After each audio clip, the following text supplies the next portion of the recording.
Hi, family. I hope y'all can hear me. Today I'm excited. Y'all hit me up in that comment section. Let me know you guys can hear me. I see y'all in there. So can y'all hear me? Come on, come on, come on, come on. Light it up. Let me know y'all can hear me. With that being said, welcome to Let's Talk Podcast. I am so excited about tonight. Y'all have no idea. I got a special brother that's going to be coming up tonight. I know him well. I knew of him for many years, back from Debate Talk for You days. With that being said, we are on live on Debate Talk for You. We are live on Let's Talk Podcast Facebook, and we are also live on Let's Talk Podcast YouTube. So yeah, okay, yeah. What's up, y'all? I see you guys.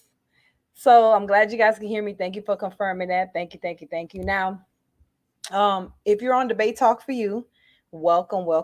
Make sure y'all guys hit that like, subscribe, and also I'm in the building. So when y'all leave Debate Talk for You, y'all come on over to Let's Talk Podcast and y'all show me some love and like and subscribe and share. With that being said, I don't want to hold anything else anymore. We're going to get right into the show. As you guys know, based off of the thumbnail, we're going to be talking about high value men versus high value Hebrews. We're going to be discussing how are they the same, how are they different, and we're also going to be talking about some really deep questions that people have concerning high value men. And we're going to apply that to a high value Hebrew. So if you guys have any questions for him at all, suggestions, questions, ideas, comments, hit it up in the comment section and we're going to give it to him. We're not holding back tonight, y'all. We got a brother up here. He's ready to come up here. He's going to be honest with us. He's not pulling no punches. So let's take advantage of this opportunity. Any questions you have, we want to present it to the brother. So with that being said, no further ado, let's bring up our brother.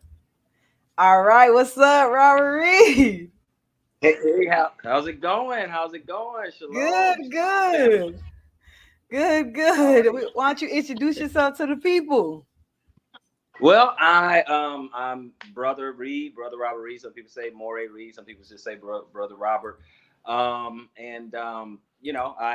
basically a teacher on the YouTube channel is Fountain of Israel. So I've been kind of teaching for a little over 10 years as far as the what we say, the truth of the scripture, or you could label it as Messianic Hebrew.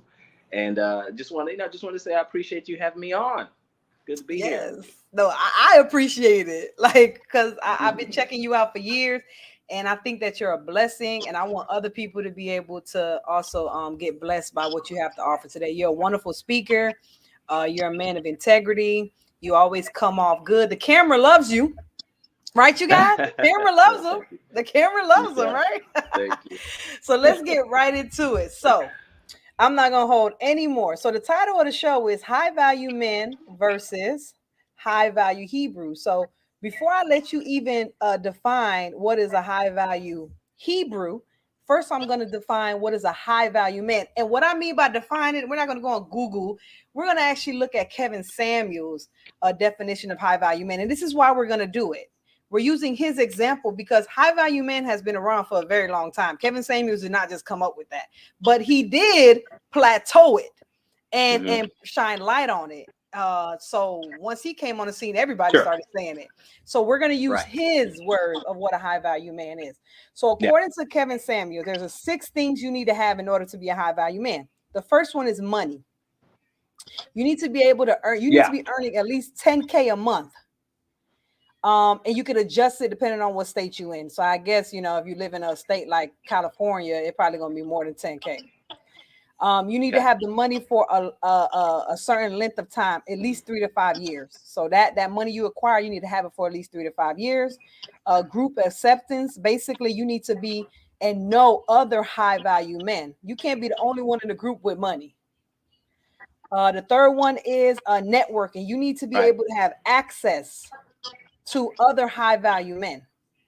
And the fifth one is Okay. visibility, the way you carry yourself. You need to be looking the part, even if no one doesn't even know who you are. They need to be able to look at you and say, yes, that is a high value man, right? He don't even need to say anything. And the last thing is usefulness. Right. People need to know when you're not there. If you didn't show up, everybody needs to be like, oh my goodness, that man is not there. So those are the 6 core ideas that Kevin Samuels, God bless the dead, rest in peace, Kevin Samuels. This is what he says a high value man is. So now my question to you is, what is a high value Hebrew? Let us know. Give it to us.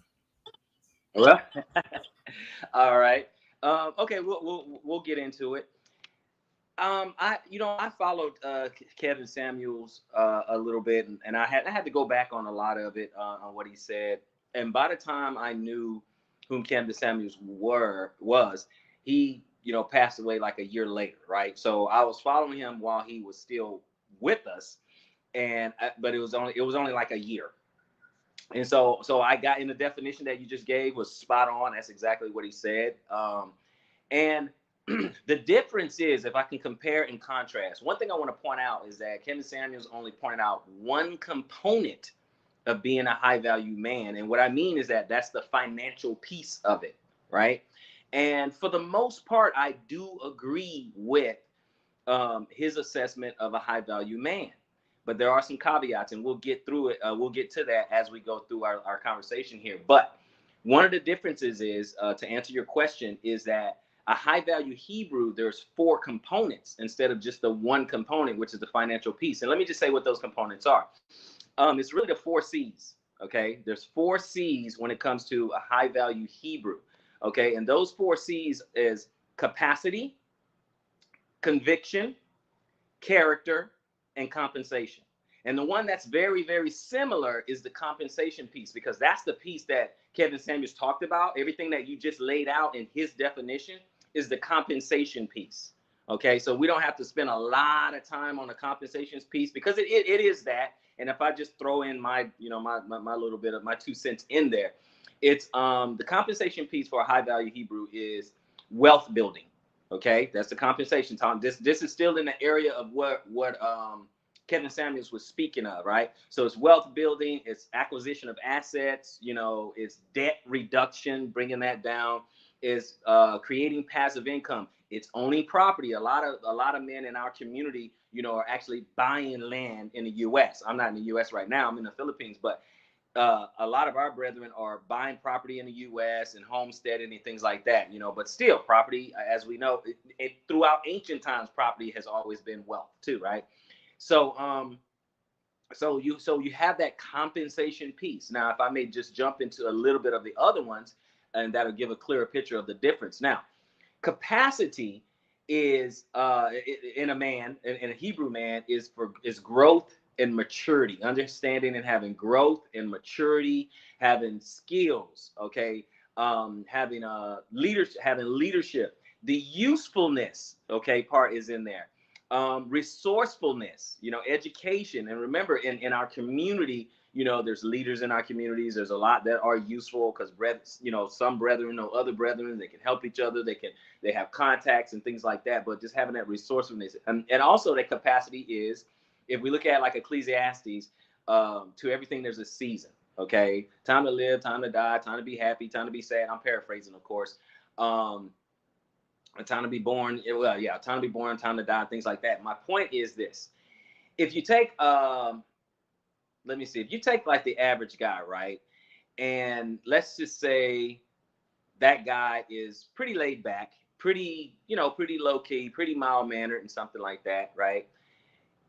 But he has to have the capacity to be dangerous, as Jordan Peterson would say. What I mean is, if this low key guy, mild-mannered guy, is in his home and someone is attempting to break in, harm him, harm his wife, harm his children, he has to have the capacity of being.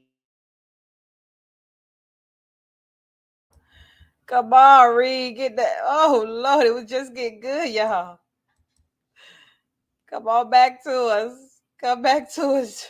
Come back to us. We just get good. Because when he was saying capacity, I was thinking to myself, like, the first thing I thought when he said capacity, I thought you were able to get things done. Like, that's what I'm thinking. Like, you can make things happen. You can get things done. Like, that's what I hear when I hear capacity. I don't know about you guys. Y'all, come on, y'all. It's 12 y'all in here. hit that like, hit that subscribe, share the video, and get into that comment section. Come on, leave some comments. What do you look at it so far? What Rob Reed said. His internet went out for a second, but don't worry, the brother will be right back. He'll be right back with us, and when he come back in, we'll get right back into it. He's talking about capacity, being able to get things done. Do you think that a high value man or a high value Hebrew needs to have capacity? And what do you look at? How do you look at capacity? How do you see that? Oh, the brother's back. All right. Come on, little circle. Come on, little circle. Get on in there. All right, we got a black screen now. I got a little. Oh, okay, he's back. He's back. He's back. Okay. Yes, we can hear you. We can hear you. So you were talking about capacity. Okay.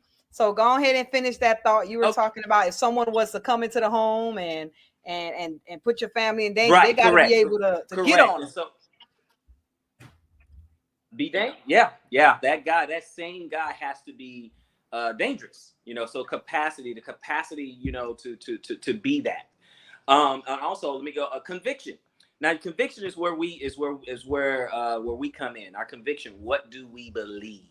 Okay. What is you believe? Do you follow the Most High? Do you follow the Bible? What's your moral compass? Your conviction. What's your faith? What is your standards? What are your boundaries? Those type of things. What are the things that you will do, won't do? Things like that. Who you are as a person. Okay. So we have compensation. We have capacity. We have conviction, which is, your code of conduct, okay, your faith. For us, we follow the Bible. We follow, I'm Messianic Hebrew, so I follow Old Testament, New Testament, but I know there's some brothers out there that just Old Testament only, but we won't get into all that.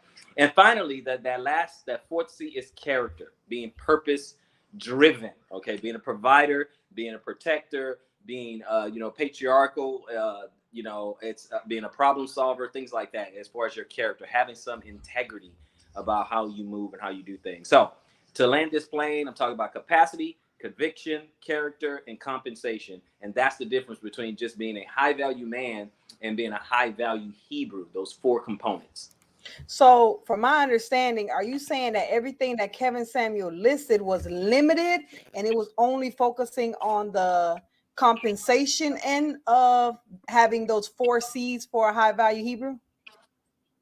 Absolutely. Because if you look at some of the things that he was saying morally, it's a lot of it was questionable. And I'm not judging him or anything like that. But from when he had to do with things morally, it was at least questionable. When was it all of it? No, some stuff he was absolutely spot on. Right. Mm-hmm. I'll give you an example because I like to be very clear in what I'm saying. For example, he would say a high value man exercises options. Is that correct? Oh, that's a good one. Right? Yes. Let's get on that. Now, hold on. Let's clarify what he means by exercising options, because that's a nice way to put it. Let's say what he's really saying. What is he really saying? Because he said it nice. Okay, what do you think he was really saying? Okay. What he's really saying is that a man can go sleep with other women if he desires, right? A man can just get up, go sleep with another woman if he wants to, because he has that status, mm-hmm. right? The problem, and when we get to those moral crossroads, that's where Kevin Samuels and I, we diverge. We go in kind of opposite directions because I think high value Hebrew can't do that, right? So instead of a high value Hebrew exercising options, a high value Hebrew has the options of, for example, polygyny, biblically, now. And give us a definition of that real quick for people who don't know. Okay. Well, we know the blanket term is polygamy, and it's a blanket term. Okay. Many loves. All right. Just one person with multiple partners, right? Then you have polyandry, one woman, multiple husbands, which is not obviously sanctioned in the Bible. Then you have polygyny, which is one man, multiple wives. Now, the difference to the untrained ear, they'll be like, well, wait a minute. How is that different from a man exercising his options and polygyny? Well, one of the differences is that polygyny carries responsibility. Okay. It's not just dealing with a woman and walking away, right? She's yours. You're responsible for her now. She's in your life. She's part of your family tree, that kind of thing, part of your legacy and things like that. that she's with you. You know, she's not with just anybody and everybody. She's with you. So it's more of a responsibility versus, you know, high value Hebrew. It is, you know, you can be with a woman and it's quote unquote recreational use only. Oh, okay. I see what you're saying. So this is how I'm looking at it, right? That was one of the issues I had with Kevin Samuels. Sure. I felt like if you're a high value man, sure, and you're out there just exercising your options with zero responsibility, let's say you were to have a child or something, now you're creating homes and the father might not be as present as he should be. Now that woman gets with someone else. Now you got the stepdaddy in the picture. It's a whole situation. And I felt like that was irresponsible of a high value man, that he shouldn't do that. So this is my question, Correct. right? Because that's not your stance, and your stance is if you're going to do it, Right. this is how you're supposed to do it. You're supposed to have responsibilities. It's a way you do it. You don't just sleep Correct. around with the woman. So I'm not even going to go down the road, because a lot of women would say to Kevin Samuels, like, so wait a minute, just because he got money, I'm supposed to let him just sleep with whoever he wants to sleep with just because he has money? What would your response be to that? Right. Because you're a high value Hebrew. So let's say you had a wife and you were looking to have a second wife, because from what you say, listen, he's saying just sleep with him. I'm saying they got to be your wife. You got responsibilities. You got to take care of them, right? Correct. Let's say a Correct. woman says, I want a high value Hebrew, but he shouldn't be able to have all these wives. Like, this isn't right. And I don't care. I want one, and I don't want him to have multiple wives, and I don't care. What would you say to a woman that has that type of attitude? Well, I mean, hey, it's gonna be a little touchy, but you know, I'm not gonna pull any punches or anything. In that particular situation, her only option is to be with him or not. You know, a woman can, if she doesn't want to be with a polygynous, you know, Hebrew or whatever, she doesn't have to be with him, but she better get that established early on in the relationship. Hey, are you going to have multiple wives? That kind of thing, because she doesn't have the veto power. You know, if a guy.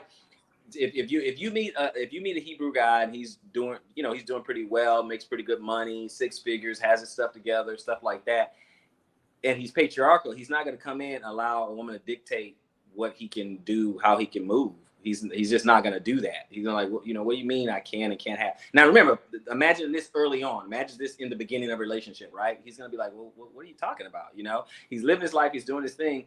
And what she won't accept, another woman will accept. And we're talking about this in righteousness. Yeah, I hear you though. I hear you.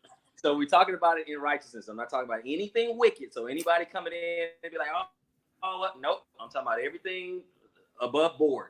So no, I mean, this one woman, she says, no, I'm not going to do it. Well, okay, but there's like 5 others that will do it. What are you talking about? You know what I'm saying? So it's not her, it's not her decision. Plus, we never see in the scriptures where a man had to ask permission. And I know that kind of stings some people, and it may trigger some people. But I'm just stating the fact. Trigger warning. Trigger warning. Trigger warning. I don't see any patriarch in the Bible, you know, asking permission. You know, you can't bring up Abraham because he didn't ask. You know, Sarah just offered. You know what I'm saying? You can't bring up Rachel and Leah because Jacob didn't ask. They just offered their handmaids or whatever, you know. So you those things you can't. There's no patriarch that said, "Hey, I'm thinking about, you know, bringing in another wife. What do you think? Or is it okay with you? Or are you going to be upset?" Or none of that. In fact, heck, when Israel went off to war, you had this whole thing in Exodus. You know, you had the war brides and thing. And so sometimes a man would come back home with his family and have a war bride and be like, "Hey, you know, she's about to pare her nails for 30, you know, she's about to cut her hair, pare her nails and mourn for 30 days, but she's going to be a wife." You know what I'm saying? That kind of thing. So you just don't see that permission thing. So yeah, it's really it's the man's prerogative in that sense. And again, disclaimer, I'm talking about in righteousness, you know, so I'm talking about on the above board. Well, I got 2 things to say to that. Number one, anyone who's looking for a high value Hebrew, there's a possibility that he may be a polygyny. He may be involved in polygyny. So just so y'all know. But this is my question to you. This is what I hear. I hear women saying, and I'm not saying this is me, people. This is what I hear. So I'm just telling you what I hear. Go ahead. I hear women saying that women that choose to be with a man, a high value Hebrew, high value man, that's able to have another wife, or in a high value term, sleep around, these are weak women that don't know their value, don't know their worth, because they would never try that on no confident, strong woman. So they're only going to try that on weak women, right? That don't know their values and low self-esteem. Or they say they try it on young women. They'll say, oh, that's why they like to mess with those 22, 23-year-olds. They would never go to a 30-some-year-old woman trying to play those games. What would you say to that? Well, actually, you know what? Sometimes people say things. Well, okay, it reminds me of an old saying that we don't judge people as they are. We judge people as we are. So I think a female who is saying that, she's saying what her attitude would be in that situation. That's how she would feel. She'd be like, hey, I'm out of here and all that. Okay, I get it. Okay, I get it. That is true for them. But that's not true for every woman.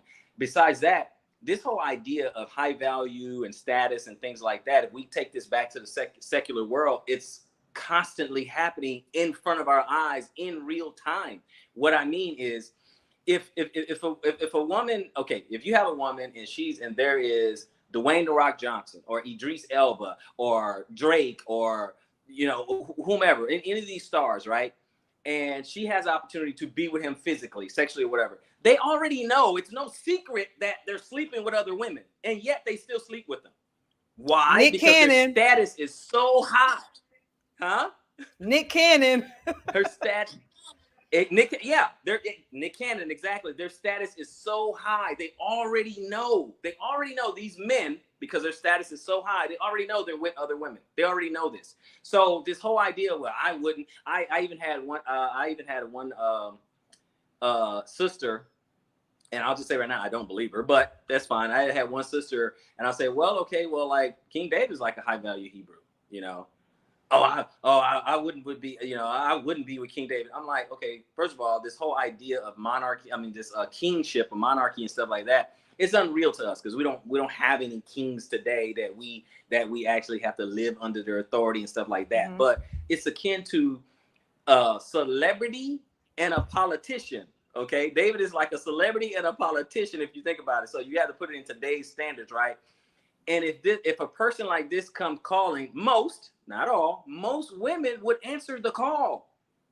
It's just that simple. Most women are going to answer the call. I mean, a person who's a multi-millionaire, and and so I think it's capped that most women be like, well, I wouldn't. I'm like, well, history and the numbers and observation doesn't agree with that statement. Okay, it just does not. It's like most men, most conquerors throughout history. I don't care if you're talking Attila the Hun, Genghis Khan, David, Solomon. It doesn't matter. They had multiple wives. They had multiple women. That's just why their status. Their status is so high that women converge on high value men and high value Hebrews. They just converge on them because that's what they want. That's what they want. Whether they want to admit it or not. I mean, whether they want to admit it, we can see it. We can see it. So it doesn't matter what they say. We're looking right at it, We're looking right at it. You go to a concert and these women are screaming after these, these artists or whatever, and get the backstage passes, and we know what goes on with some of that, especially in the hotel rooms and all this stuff. They already know they're with someone else, but to be brushed with greatness or to be a part of their status or to be in their sphere, all that other stuff goes out the window just because of status. Do you think that it's solely based off of his status that he's able to move that way?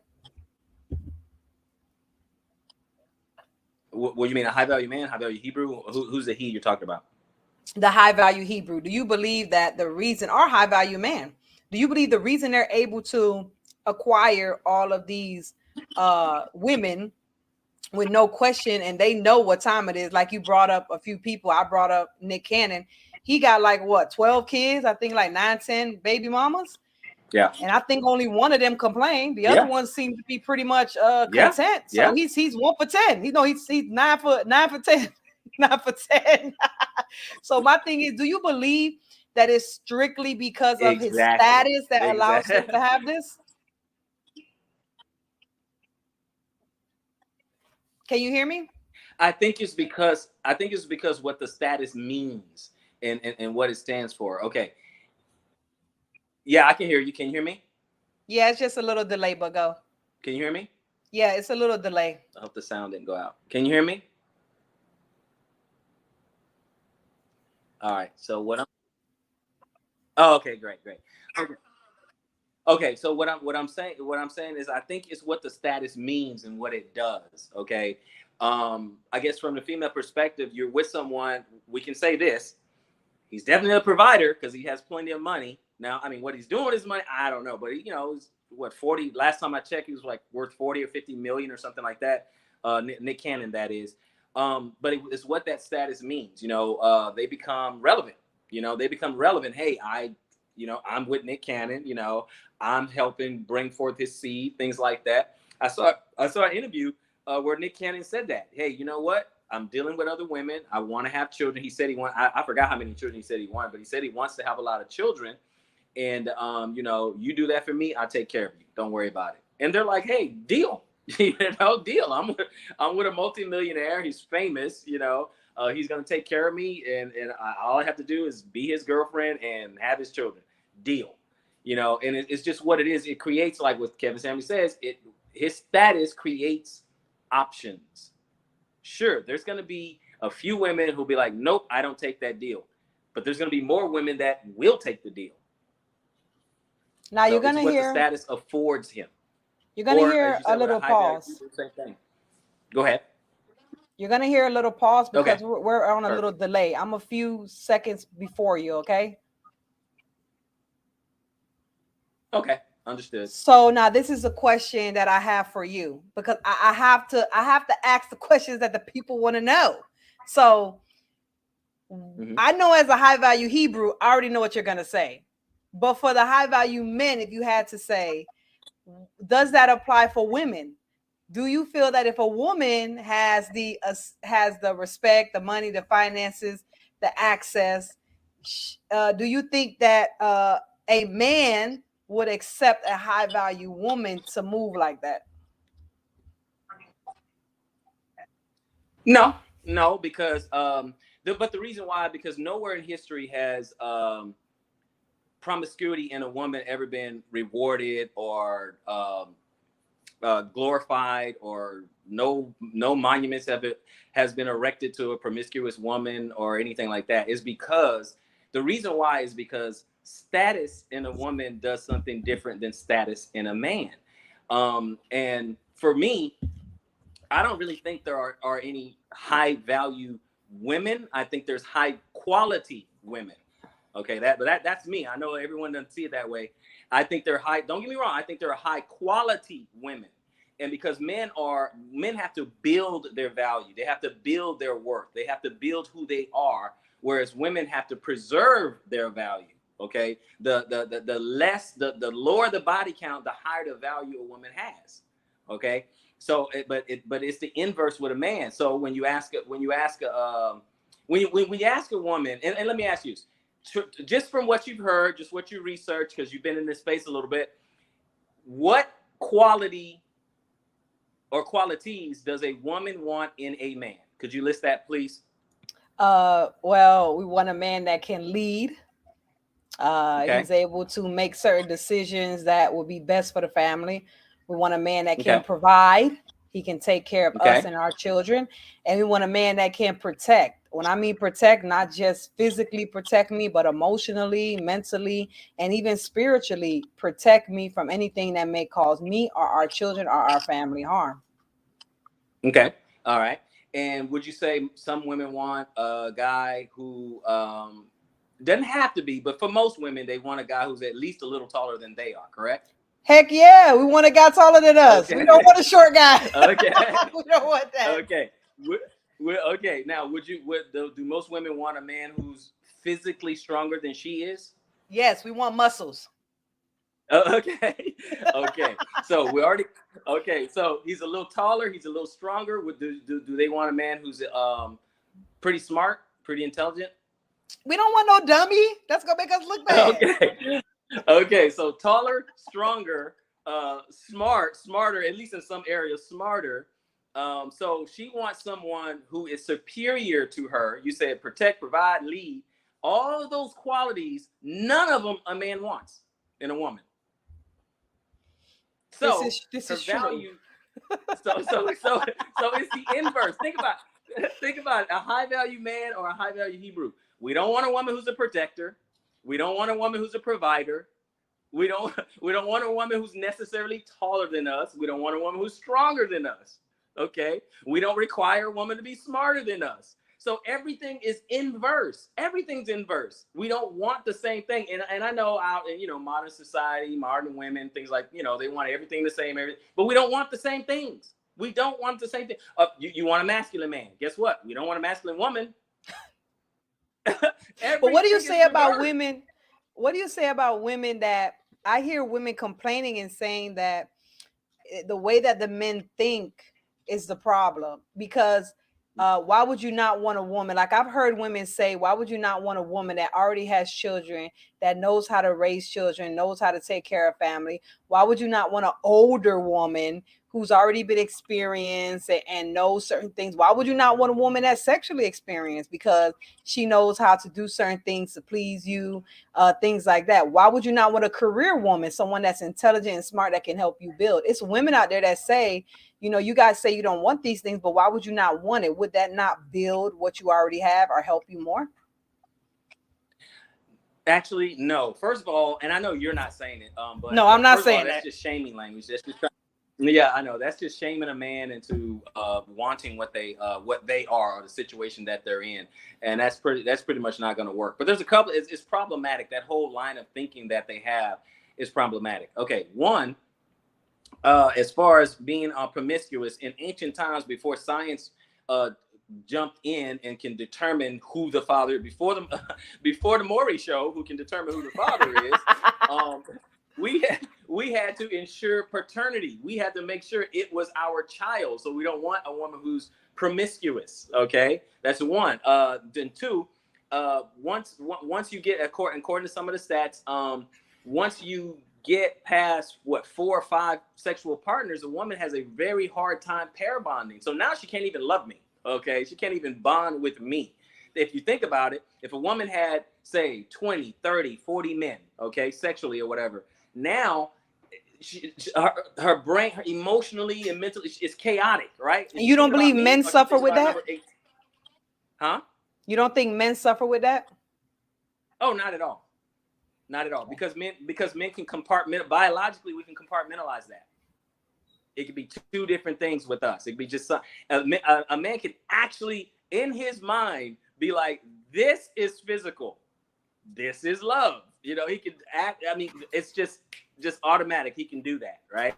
Whereas women, in that experience, she was releasing, sexual hormones and oxytocin and dopamine and all that thing. So she's getting those signals and stuff when she's with a man. Now, if that continues to happen with a low body count, she's with one person, 2 people, whatever, she can continue to do that.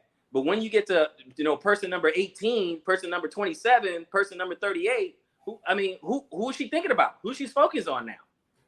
Do you believe that? What's going on? I don't know. It's just. So this is what I'm thinking, right? You're breaking out a lot of stuff, right? But for young men out there who don't think that far, they just don't like women that have been with a lot of men. Do you think that they don't know why they feel like that, but that's why they feel like that? Or do you think it's another reason why they feel like that? No, it's in our genetic code. They don't know. It's just how we're made up. They don't know. They know it innately. Innately, it's there, but they may not. But what's happening is that it's going against the modern programming, right? The modern programming is saying it should be okay. We're all the same. Hey, men sleep around. Hey, women sleep around. We both sleep around, when actually, as far as sexual conquest, women can rack up way faster than men because women hold the key to sex. Men are trying to get it, but the women, they hold the key to sex. Think about it. We're on the opposite sides of the table. If a woman has something that a man wants, okay, we're talking about sexually, a man always wants it. But on the other side of the table, a man always wants it, but he don't always get it. He doesn't always get it. So you have a completely, the male and females have 2 completely different relationships when it comes to that. All you have to do, if you need evidence of that, is just look at dating apps. Okay, only as far as the women who swipe, only like 10%, 10 to 20% of the guys get swiped, get picked on the dating apps. But 80% is this inverse. 80% of the women on these dating apps get swiped by men. You know, so it's So I want to kind of get into that for a experience. moment. Sure. I want to try to get into that for a moment. So do you believe that is why a lot of young girls are so reckless with their body count? Because for what I'm hearing from you, high value men and high value Hebrews do not want a woman with a high body count. They do not desire that. That's not what they want. Not even high value men. No man apparently wants a woman with a high body count. And I want to say on the record, I believe women secretly know that, and that's why we don't tell the truth about our body counts, first of all, because if we didn't feel like it was an issue, women will be way more honest with their body counts, which we know they are. So that proves that you know that men don't want that. But my question to you is that do you believe that the reason why women may have these high body counts and may feel that they don't have to submit to men demands, because you said the things that you women think we want, we don't want those things. And we're going to get into what high value Hebrews want or what they're looking for in a wife. We're going to get into that. But before we get into that, what I want to ask you is the women that are having so many men approach them and come to them and constantly reach out to them, do you believe that that creates some type of delusion to make them feel that they have more room to be reckless in their young ages, and then later on down the road it may affect them?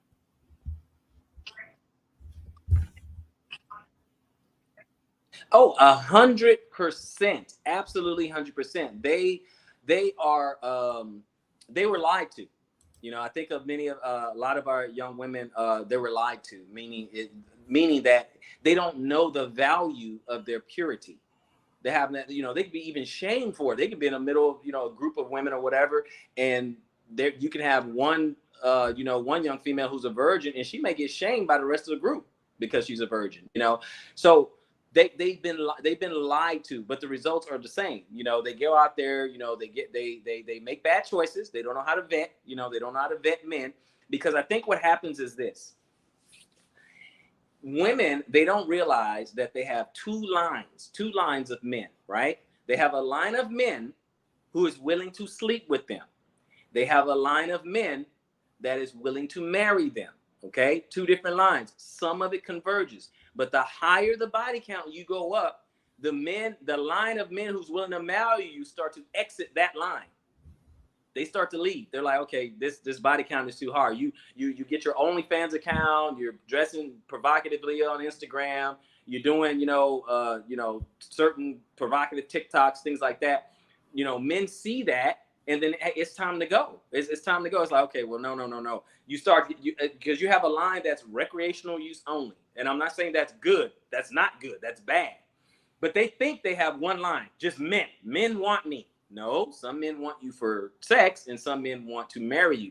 But if you save or preserve your worth, then the line of men who's willing to marry you will remain until you pick one. But the problem is a lot of our young women, they don't know how to pick one. They don't know how to pick one. They pick the bad guy, or they go, they're in the moment. You know, you've heard the term thrown around, the Pookies and Ray Rays and stuff like that. So they have their hot girl summer, they have their hot girl summer. And then when they get, past the prime, they get past 30, or, everybody's been talking about the proverbial wall, then they want the good guy. Then they want the provider. Then they want the mild-mannered guy, because they've already had the bad guy. They already had him. They already had the fun guy. They had the guy who's exciting and all that. But now they want the guy who's going to build a home and get stability and have leadership and all that. It just doesn't work that way. In fact, I was looking at a podcast, and I won't mention it here, but I was looking at a podcast, and they were I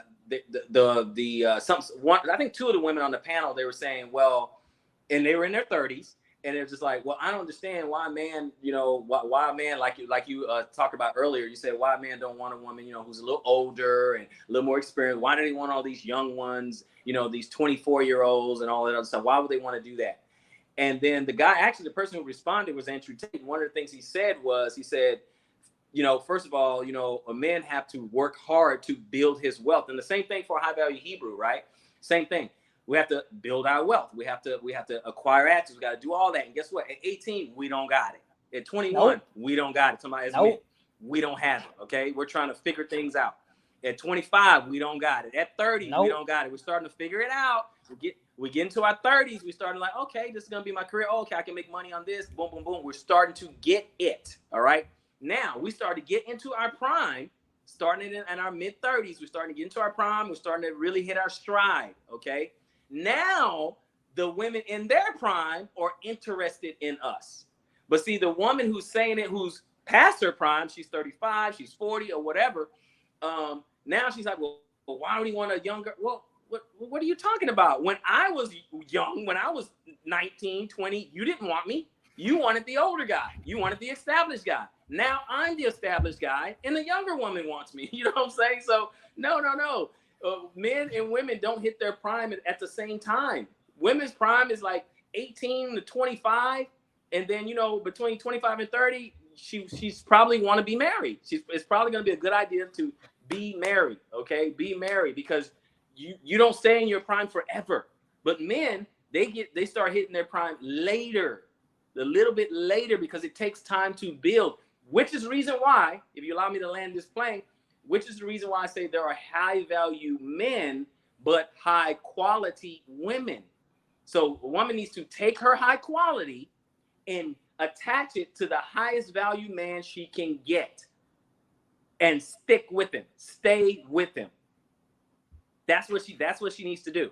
But guess what? No, none of the women are taught that. They're not taught that. They're like, oh no, just go find yourself. Well, what does that mean? Remember how earlier you were asking me, well, what does it mean to exercise your option? What does it mean when a woman tells another woman, oh, go find yourself, go get some experience, go live your life? What does that mean? Thotting it up. That's what that means. And how is that going to help how's that going to help a high value man? And then you asked earlier, you said, okay, well, why wouldn't a man want that, an older woman with children, stuff like that? Let me tackle those two real quick. With children. Oh, we lost him again. Philippines. He's in the Philippines. Your internet. Oh. Okay, he's gonna come back, you guys, while we waiting on him. Listen, I'm gonna put this inside the chat, right? Let me tell y'all what I'm finna do right quick. I'm putting this in the chat because what we're gonna do is I want to take some questions. Y'all don't be shy. Y'all don't have to show your face. But I see a lot of activity going on. So I'm gonna need you guys to hit that link. And he's gonna wrap up what he had to say. And I want y'all to start chiming in. What do y'all think? Do y'all agree with what his brother is saying about women needing to preserve their quality? That there is no such thing as a high value woman, but there is a high quality woman, and that high value men really take, when it comes to promiscuity, like a woman being promiscuous, they don't like that. That's not something that they're into. Hit that link. I want y'all to come up. All right, so I'm gonna let you back. I'm gonna let you finish what you were gonna tackle about what we were talking about, and then I told people in the chat real quick. We'll take a few questions, and then we'll go from there. If they're gonna come up, they got the link in the chat. So if you guys want to ask him any questions about what he said so far, hit that link, and I'm gonna bring you up, and we'll allow you guys to ask the brother any question that you like. But with that being said, wrap up what you were gonna say real quick. Reed. Okay. So the last two things that I was going to say, the one on, having the children, the older women or someone who has children experience and stuff like that. Okay. On the children's side, okay, on the already having children side or whatever, first and foremost, there's no reward in it. It's a thankless job being a stepdad. It's a thankless job. There's no reward in it. There's nothing, that I've known countless men. Don't get me wrong. I've stepdad myself, so I'm speaking from experience. So I don't mean it as a harsh thing. I mean it as more of a factual thing, right? There's no glory in it. There's nothing that a man kind of gets from it. It's completely one-sided, right? So the female wins. You know, okay, she gets her husband, she gets someone to take care and take care of another man's responsibility, and the children wins. But the guy doesn't win. Okay, he has to try to figure out, okay, well, at least I help some children or whatever. But he puts himself in a very precarious situation. So it's really, really hard. And I'm not condemning stepdads. You know, y'all bless them. You know, y'all bless them. But I'm just saying, I know it is hard. It's wrought with many, many, many pitfalls. It's limited authority, and it's zero thanks. Okay, but you know, hey y'all bless them. Now, as far as the older women are more experienced and stuff like that, is because one of the things that, and I praise Ima Gina for this. She's an author. Yeah, she's an author of the Them and Him, and she talks a lot about assimilation, or Kevin Samuels would say, you know, customize, or what do you want to do? You want to you know, you bring a woman into your world, and so she has to fit you.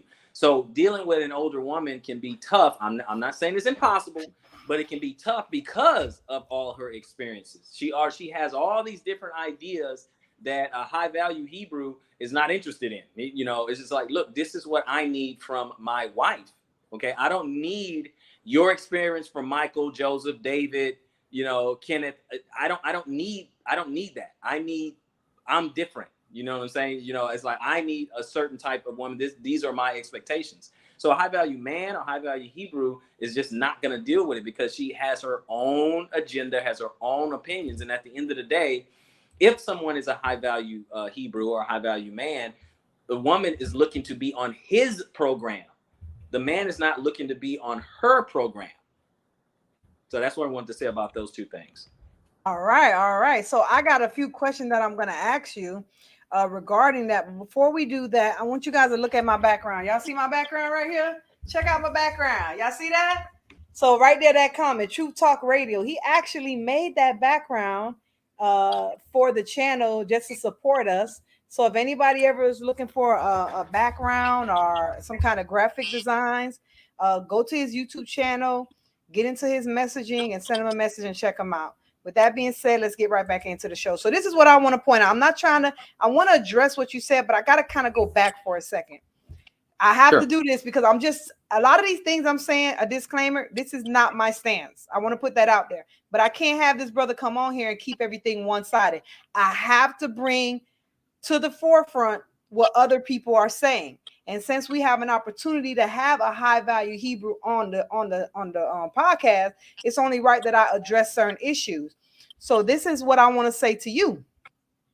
You talked about two lanes that women have to realize they have. Okay, one that's going to sleep with them and one that's going to actually commit to them, basically. So these men that want to sleep with them, would you say that they are basically creating a lot of, would you say this? Because this is what women are saying. Oh, they complain about men. Men complain about the women having high body counts. Men do this and men do that. But they're the ones that's creating the body count. They are what they would call in the streets, they are horror makers. That's what they would call them. So my question to you would be, what will you say to those women that are saying, you're saying that you don't want a woman with a high body count while you participate in creating that high body count? Okay.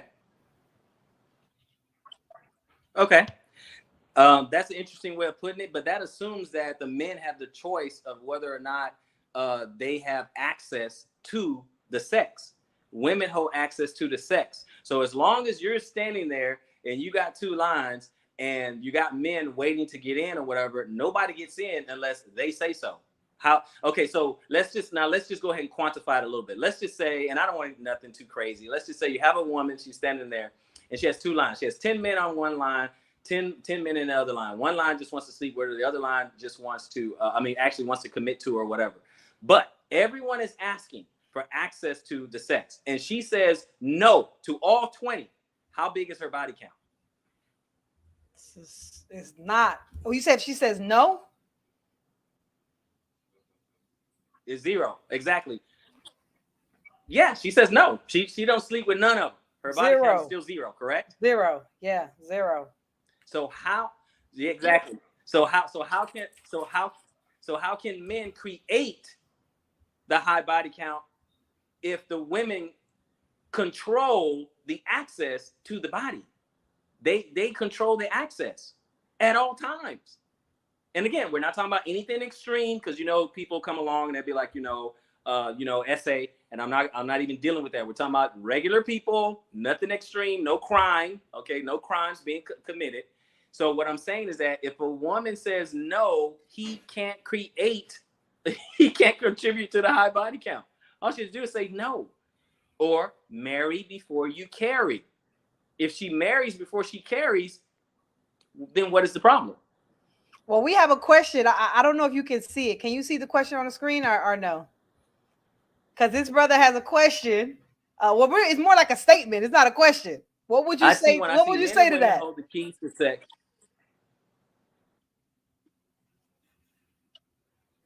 Oh, okay. Go ahead. What would you say to this statement? Oh, this guy, he says men and women hold the key to sex. This is a tired, one-sided argument. Actually, no, it's not, and I disagree with them wholeheartedly, because women hold the key to sex because. Okay, well, women hold the key to sex. Men hold the key to commitment. Men hold the key to marriage. Now, for those who say it's one-sided, let me add balance. I'll add balance right now. All right. When it comes to sex, women hold the key to it. Okay, they get to say who gets to have sex with their body and who does not. So if there is a bad relationship, from the sex or whatever, I put that on the woman. However, now let me go to the other side and add some balance. On the other side, men hold the key to commitment or marriage. So if there is a bad marriage, that means he did not properly vet the woman or pick right. So the onus of a bad marriage falls on him.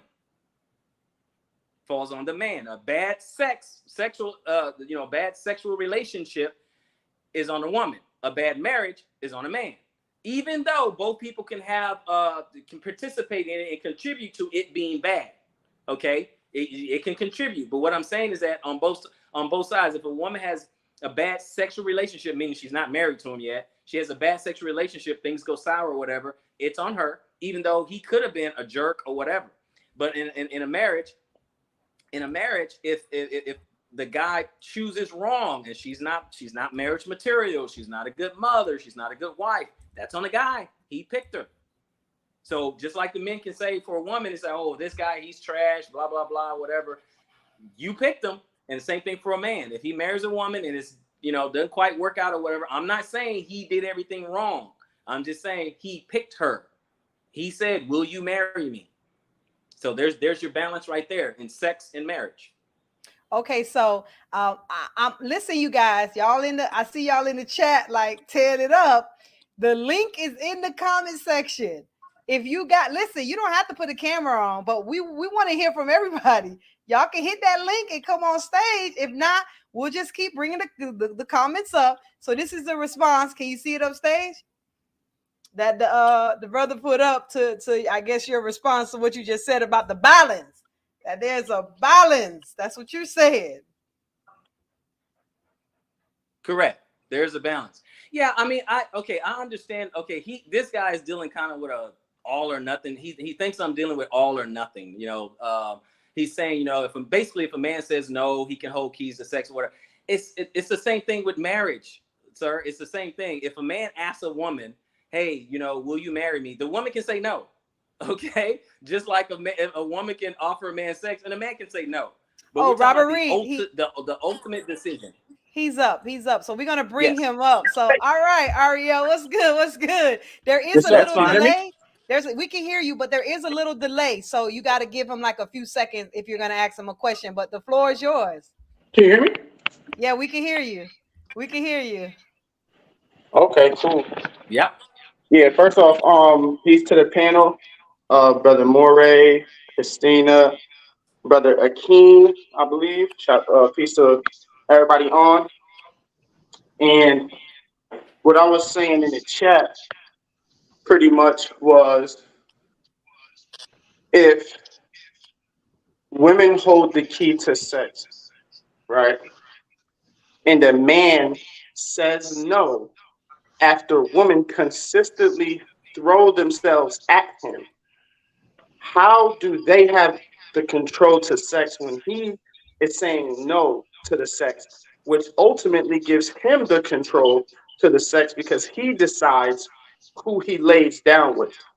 This is why I said it's a one-sided, it's a tired old argument, because it assumes that men can't say no, that we can't deny sex, and that we don't have access, we don't have control over who we sleep with. So I'm under the impression, I believe it's both. Women hold the key to marriage, women hold the key to sex. Men hold the key to marriage, men hold the key to sex. This is just logical and reasonable at every level because both parties have the option to say yes or no. So that's what I was saying in the chat, and I'll pass the mic and I'll stay on for a couple. I got a couple minutes if you do want to have a conversation, but I'll pass the mic to Brother Akeem. Thanks for bringing me up. Akeem, you can ask read a question and then he'll address both you guys, or you can leave a comment if you want to, or what you want to say anything about what Ariel said. Shalom, shalom, brother. Shalom to the panel. Yeah, so I get what you're saying, brother, and you're right to an extent. It's double-sided, right? A man can hold the key to sex as well as a woman, but like I said in the comment section, the difference is a woman's value, right? Her value is typically based off not solely on her body count, but that plays a role, right? A man can have a high body count, and then he can still go and establish himself. Is Brother Akeem typing something because I don't hear anything? I can hear him. You don't hear him? I can hear him. I hear him clearly. Oh. Yeah, so it's probably you, Reed. You still don't hear him? No, I don't hear him. But you hear me? Did you hear Ariel? Yeah, I hear you and I hear Ariel. Well, when he's done, just tell me what he says. Okay, no problem. So you could go, brother. Yeah, no problem. I was over in Guam for a couple years. I know how that how that Pacific internet be. But yeah, so I was just saying basically, I agree with the brother to an extent. You know, there is double-sided. Both the man and the woman they hold the key to sex. I said, but the difference is that a woman's value is typically based off of her body count, as opposed to a man's value being based off of various attributes, like, you know, what he can provide, you know, character and everything like that, because he could have a high body count and over time establish himself, you know, not sleeping around, and, you know, he becomes that high value individual that is highly sought after by women. But at the same time, on the flip side, if the woman has a high body count, that brings her value down, right? So yes, a man can say, no, I don't want to have sex, and, you know, curve her or whoever, you know, and the woman can also do the same thing. But when the woman accepts that, you know, letting these men enter into her in that aspect, that's when, you know, that bar that's a full bar starts to come down or whatever. So, you know, you just got to be very careful when you make these decisions to engage in that, because, you know, you got children, you know, there's all kind of stuff out here. Can I say this real quick? When it comes to the value part, I don't disagree that men find a woman with a lower body count or virginity high value, but that's not the question. The question is who controls access to sex. And if the question is who controls access to sex, we have to say both parties on an individual level, according to the will of God, have access to sex. Like, are we keeping this biblical or are we keeping this secular? Okay, so I'm gonna tell you what the brother said, Reed. I think you heard Ariel. So basically the brother, and I'm gonna let you go soon, Charlie. So basically you heard Ariel, but what the brother basically said is he does believe that both parties do control intimacy and marriage. But what he's saying is that a woman's body count, her allowing men to just go into her is going to be more detrimental to her successfully getting married, having a family, versus a man. A man can have as many partners he wants, but if he's able to have those other qualities you probably pointed out, Reed, he'll still have a higher chance of finding that woman with low body counts and has the qualities that he looks for. But do you want to address them? And then I'll get to you in a second, Charlie. Or do you want to hear Charlie and then address all three of them? How you want to do it, Reed?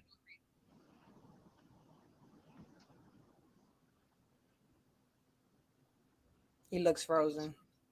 So go ahead. Can you hear us, Robert Reed?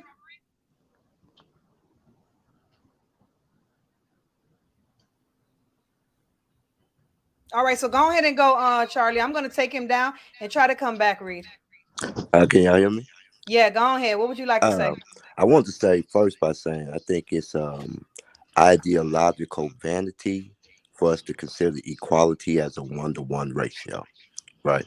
So both people have access or control of access to sex, but it's at different points. See, the man has control once he shows the interest in the young lady, but from then on, the young lady sets the access, sets the points, and the willingness to which she will participate. So I really feel, and it's unfair, where a lot of the responsibility for a lot of these things should fall to the woman because they bear the most consequence from not choosing correctly. Okay. All right. So Reed, you want to address that? We hear you. You want to address what all the brothers had to say? Yeah. Let me jump in and address that. Mainly like, what Brother Ariel was trying to say, like that. Okay. So first of all, I think it's an assumption on his part. Is from his point of view. I think it's an assumption where he's saying, well, it suggests that men don't have any control. I never said that, and it doesn't imply that. He may have inferred it, but it doesn't imply that. Because if a woman offers a man sex, he can say no, okay? But my point is, what is the majority? What happens in society? What has happened historically? Meaning, men did the chasing, okay, for the sex. Women typically don't do the chasing for the sex. They don't do the chasing. They don't do the offering. Men are trying to pursue it. Women oftentimes don't have to pursue it. It comes to them. And they can say, yeah, I will or I won't, that kind of thing. Now, what I'm saying is majority of the time, we can't quantify, but we can all agree as an adult. Most of the time, if sex is going to happen, it's up to the woman. Is that 100% unequivocally all the time? No, it's not. No, it's not. Just like sometimes women will pursue sex. But what happens most of the time? Most of the time, when men are going for the sex and women has it at the ready and they have men coming to them for it. So that's why it is said that women control access to it. Now, conversely, when we talk about marriage, can a woman ask a man to marry her? Yes, she can. How often does that happen? And a man can say no. Why? Because it is traditional that a man asks that, because what does a woman want from man? Typically, commitment. And so a man holds the key to that commitment. He gets to say, he's the one who gets on one knee. He's the one who buys the ring if you do the traditional way, rather than, the Hebrew way. But he's the one who has access to the commitment. It's up to him because he's the one holding the resources. He's the one who says, okay, I have this career. I have this income. I have a house. I have a car. I have a plan for the future. I have assets. I got life insurance. I got all these things. And he's trying to see, like I said to the sister earlier, a woman, I think there's a high quality woman, not a high value, because those same things that a woman wants in a man doesn't want in a woman.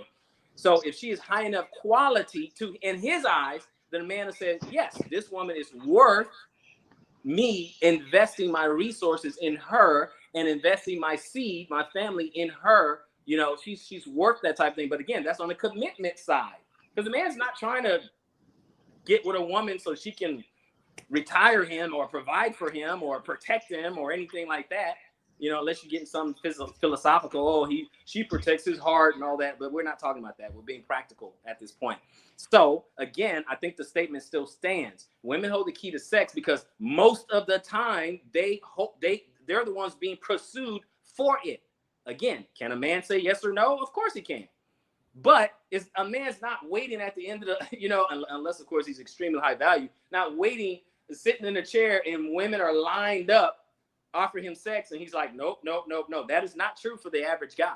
Maybe a high value guy, maybe a celebrity, you know, maybe an artist or something like that. But the average guy, no, he didn't have options like that. But again, he can say no if someone does offer it to him. He can say no if he wants to, but that doesn't make him the one who holds access to it. So Ariel, you want to respond to that? Yeah, real quick, and I'll let everybody else go. But at the end of the day, he agreed with me, so that destroys his whole argument. We're not talking about typically. We're not talking about a majority. We're not talking about what happens most of the time. We're talking about at the end of the day. Right? At the end of the road, a man can say yes and a man can say no. Therefore, he has access. All that other stuff is irrelevant. It don't matter if one woman is attractive enough for 10 men to go chase her. She can still say no, and she can still say yes. If one man has one woman after him and he can say no and he can say yes, they both have access. So when it comes to a worldly perspective, the brother Moray, I wouldn't disagree with him. I would say from a worldly perspective, yeah, he's right. But at the end of the day, both people have access, like he just said. So I'll leave it right there.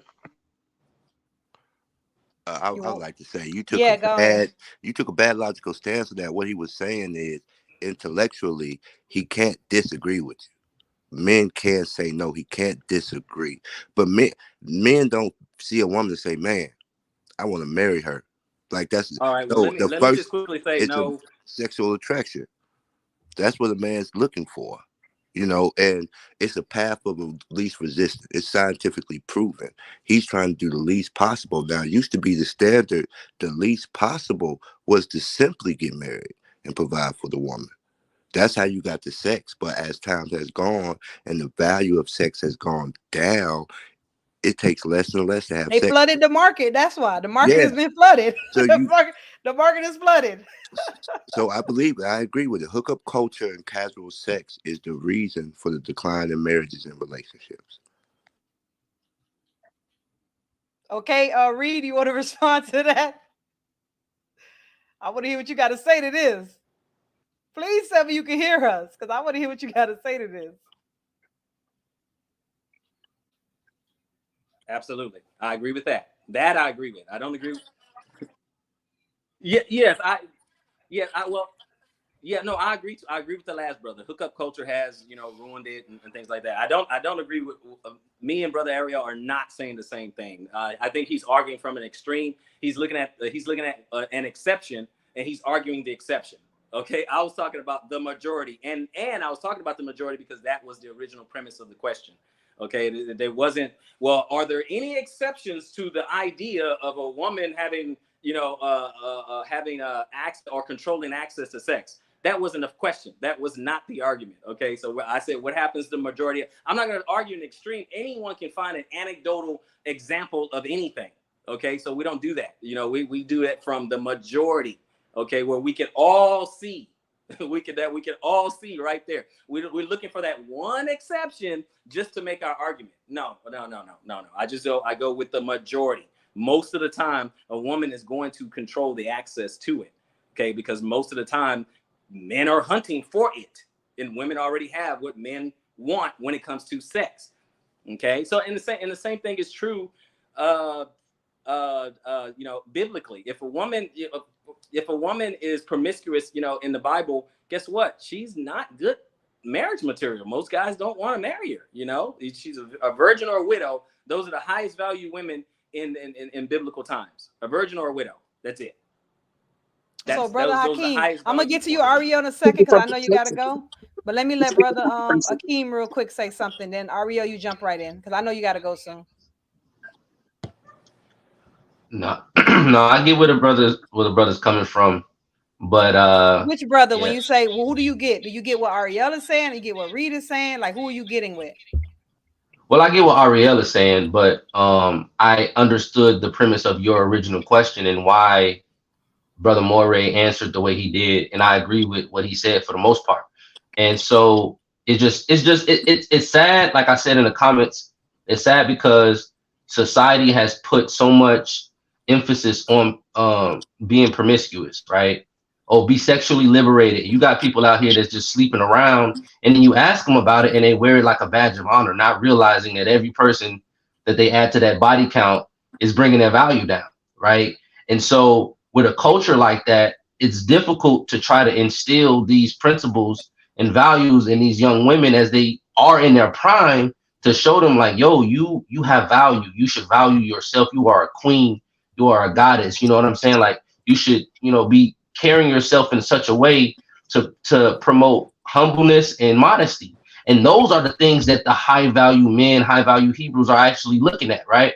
And so when they don't want to do that because it's cool in society to do whatever they see in these Megan Thee Stallions and Nicki Minaj's all on TV and all of it in these magazines and stuff, and then you act on that, then when you're past your prime and you have a high body count and you potentially have maybe one or more children, and then you realize, you know what, now it's time for me to settle down.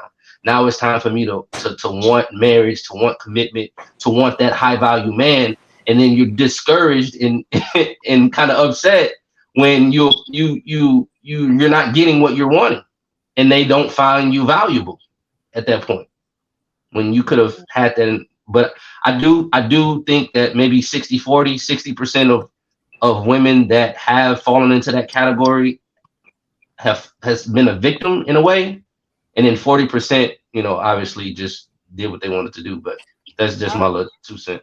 Thank you, brother. But Aria, I want you to respond. But before you do, I want to tell you the original question if you didn't hear it, and you respond to that, and of course respond to them. What I was saying was, we were talking about women having high body counts and how high value men do not desire that. And what I said was, is a lot of women say, men sit here and say they don't want a high body count, but yet they are the creator of the high body count. So women are saying, you say you don't want this, but you created it by continuously sleeping with multiple women. And that was kind of like Reed's response, basically saying, look, women are more in access because they are getting pursued more. So that was his response. So of course you can answer what they say, but that was what the question on the floor was. Oh yeah, for sure. And I totally understand. When it comes to what I was speaking about the principle, right? When it comes to majority or minority, principle stays the same. And the principle is who has access. Like, that's just the principle. Each individual has access. And when it comes to, what was the last question? The question about high value men not wanting women with a high body count. I can agree to that. I don't see no issues with that. I believe most men, whether they're high value or not, depending on your definition, most men want a woman who is more to herself, who is more reserved. I don't disagree with that. And there was another part of the question that you said too about. We were talking about the men creating the body count, because that's what women are saying. They're saying, because I hear a lot of women complain about this. They say, we're used to hearing songs where you're calling us B's and H's. We're used to our fathers not being in a home and teaching us how to be treated. We're used to going to the workforce and being disrespected. And then we're used to going out into the world and every man trying to sleep with us. And when we give in, you attack us for having those values. And again, I'm just telling you what the people say. So no one come at me like, you know what I'm saying? Okay. So that's what the women are saying. So what do you say to women that are saying that?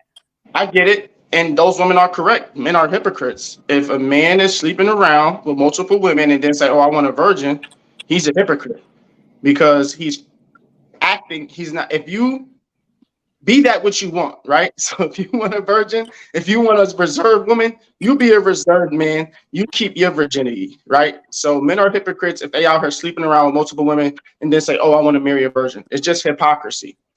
And I gotta go. I appreciate y'all. Thank you for the conversation. Thank you for coming. No doubt, for sure. Y'all have a great rest of the night. Shalom, brother. All right, so we're gonna let you answer that. Reed, you want to put a response to that, and then we'll get to Charlie again, and then we'll close it with Brother Hakeem. Okay, you knew I was gonna have something to say about that one. You knew. I know. Okay, so okay. First and foremost, I vehemently disagree with what he just said. because it assumes that we are exactly the same. And when I say that, I'm talking about men and women. We're not exactly the same. You and I demonstrated that we look for different things in each other. When's the last time you heard a woman actually say, man, I just can't wait till I get this high value virgin dude? Okay, it just doesn't happen because we're different. We look for different things. I don't even know a woman. I've never heard a woman look for a virgin man. I've never heard it as a criteria. I've seen thousands of street interviews talking about what they want for a man. Virgin has never come up, never. So it's not the same. We are not the same, and it's not hypocritical because, again, we kind of jumped in and out of the Bible and stuff like that. And again, we don't just do the whole, sleeping around thing, but let's just go like polygyny. Okay, is David a hypocrite? Is Solomon a hypocrite? Is Gideon a hypocrite? Is Abraham a hypocrite? Is Moses a hypocrite? He slept with, is Jacob a hypocrite? They with different women. Now, of course, this isn't polygyny, but they were with different women, and yet they still want women with low to no body count.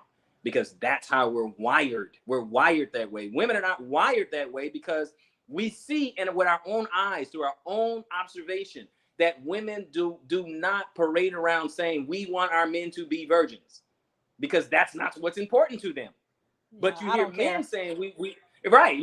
We none of us. I'm making a very bold statement, and I don't even know everyone intimately like that. But I've never seen women running around saying, hey, you know what? These men should be virgins. I just don't see it. But we do. But do you understand his stance though? Hey, he's trying to layer it broad. He's trying to layer it out like and saying like, I think what he's saying is, and I could be wrong, but it seems like he's saying and I could be wrong, but if everybody just does what they're supposed to do, we would have no problems. If men didn't sleep around and women didn't sleep around and we all did it the right way, then everything would go away and we wouldn't have any of these problems. That's what I'm assuming he's trying to get at. And I think what you're trying to say is, listen, the reality of the situation is the majority of women have men pursuing them. And Correct. The majority of men are the ones that's in access of whether I'm going to marry you, because they're the ones that ask. So Correct. I think you both are coming from two different stands. His is looking at it. Look, at the end of the day, if you all didn't do it, we would be good. And then your stance says, well, people are doing it, so this is what I think we should do about it. I don't know. Maybe I don't know. Yeah, we're coming from two different angles. And again, I'm not trying to insult the brother whatsoever. Please, that's not the spirit that I'm coming with. What I'm saying, if we go back, for example, because again, we've been jumping in secular, biblical. So if we go back to, say, for instance, Kevin Samuels. He's the one who made famous. He didn't create it, but he made famous this whole sign language, because he said he got it from somewhere else. But he got this whole idea of sign language, and he said typically women use it, right? Which is shame, insult, guilt, need to be right. And then some other people said signal, which is like assault and lies, right? But we're not gonna get that. We're gonna go to sign language.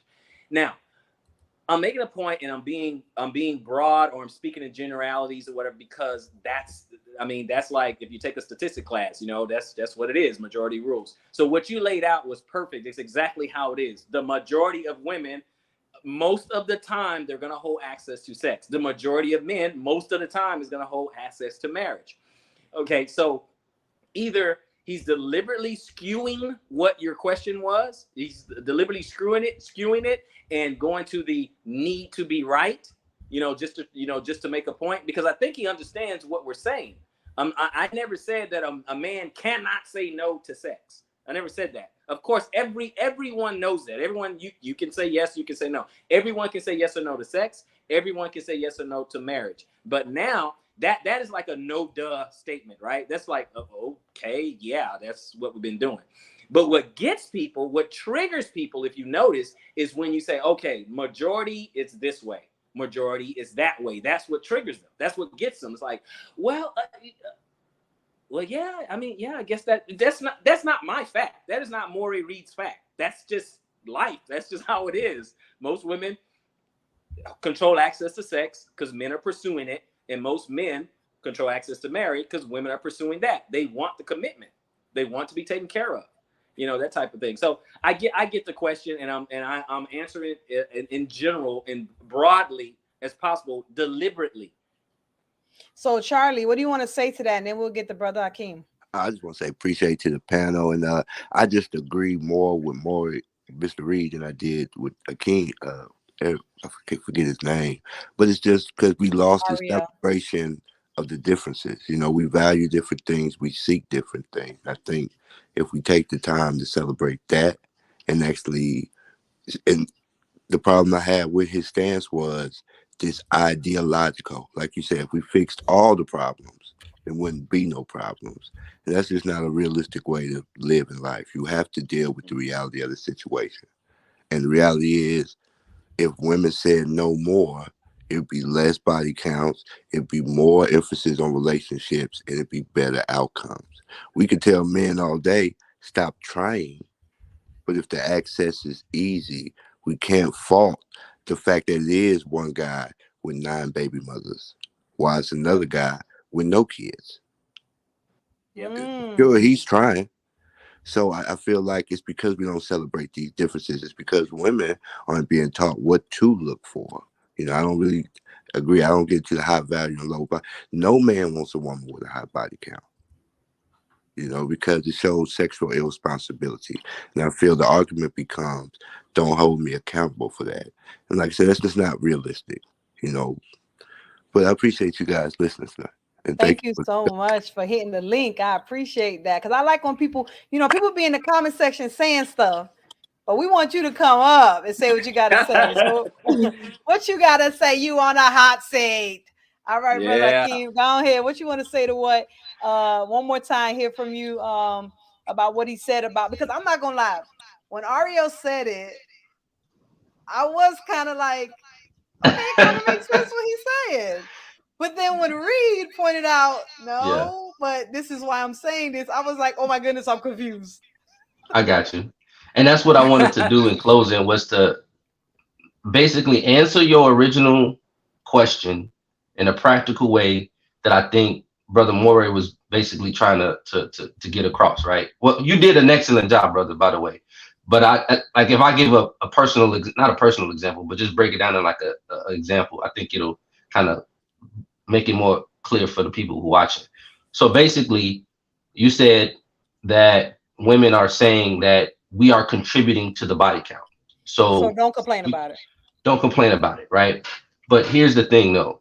So if you as a woman, right, if you are saying no, or not even just saying no, if you are being very, very stringent with the vetting of the men you allow into your life and allow between your legs, then your body count naturally would be a minimum. It would be held to a minimum, right? Now, I do understand men come into your life and maybe they lied to you, maybe they portrayed to be one way, you fell in love, and because you were in love or you thought there was commitment there, you allowed them, you know, access to you in such a way where it raised your body count.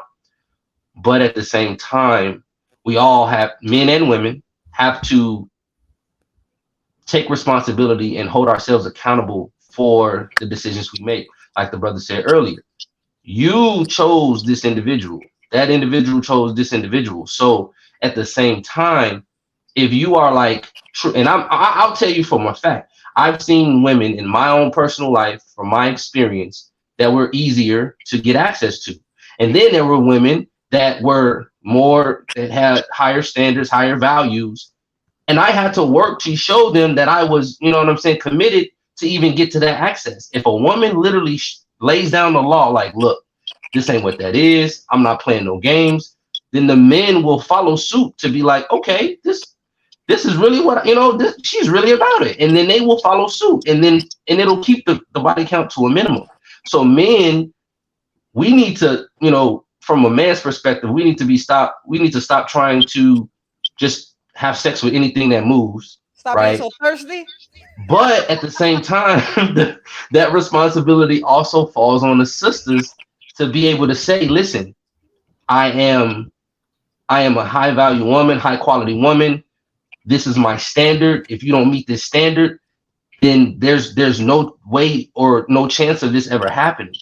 And if they did and held to that, right, then you will see a lot of the sisters having less body counts and being more, you know what I mean? And it wouldn't be no argument as to, well, you're contributing, because to say that somebody's contributing to your body count is to say it's your fault I had sex with you. in so many words, and that's definitely not the case. So I'm not gonna let you go yet because I want you to answer something what you just said. But before you do that, I want to let this brother get on real quick. Go ahead, brother, unmute your mic and add to the conversation. Go ahead, we want to hear from you. Yeah, how you doing? Pretty good, pretty good. Welcome to Let's Talk Podcast. Hey, how you doing? I love it. Let me Good. good. Y'all had me searching on the internet like this, like what's this? What's going on? Let me get into it. I'm loving it. Let me get the brother real quick, and then we want to hear from you because you're a woman, and we want to hear from you. But let me get this brother real quick, and then you're gonna be up, girl. It's all yours. All right, brother, go ahead and go. All right, so because I just came in and like I'm outside, so kind of breaking up a little bit. What is the actual topic? Okay, so the topic is we are talking about high value men. We're showing the difference between high value men and high value Hebrews, but this is what was on the stage. What's on the stage is men don't want women with high body counts. They don't want that. They've established that, right? And women are saying, why are you saying you don't want a woman with a high body count? Why does that have to do with anything when you are contributing to the body count? Like you are creating the body count. So why are you complaining about the body count? Okay, so hold on, Queen. We got to get to the brother. Get to the brother, Queen. Get to the brother. Ladies want to go first? Ladies want to go first? Yes, I do. Go ahead. She can't hold back. She can't hold back. I can't hold back. I ain't gonna lie. I do this. It's when they speak as in all men are not like that, but some do carry the character as a high value man, and they call them salt bays, and some are actually real men that actually want females that don't have no body count, which I can respect that. But if you knowing you have a body count and you know you have one, you should not request more from the female than you're showing. So you think they're a hypocrite? You think they're being a hypocrite when men are I very much believe they're being a hypocrite. Count, but they've been out there thirsty for a long time. That's what you're saying? Hey man, they've been dipping in that pool. That's just what it is. And then that's what they leave out of nose when they nose breathe, their nose go up down. And it's just what it is. It's just a man thing. It's just what they does. Now Reed is the one that's on this hot seat. So he's gonna have to address what you're saying. But before you address it, Reed, I want to let the brother go so you could address both of them. Now you heard what she said. She said, don't be requiring a woman to have no high body count when you out here dipping in the pool. Now you can answer that, Reed, but before you answer that, I got to go to the brother so he can answer both of y'all. So, brother, go ahead. What you got to say about this thing? And then Reed, you got to get the people what they came for, okay? Get the people what they came for. We can't hear you. Okay, you good now. We hear you. All right. So how I look at it is, I don't want a woman with a high body count because I believe in soul ties. So I'm getting all that energy from every other man that you're dealing with. That's one thing for sure, right?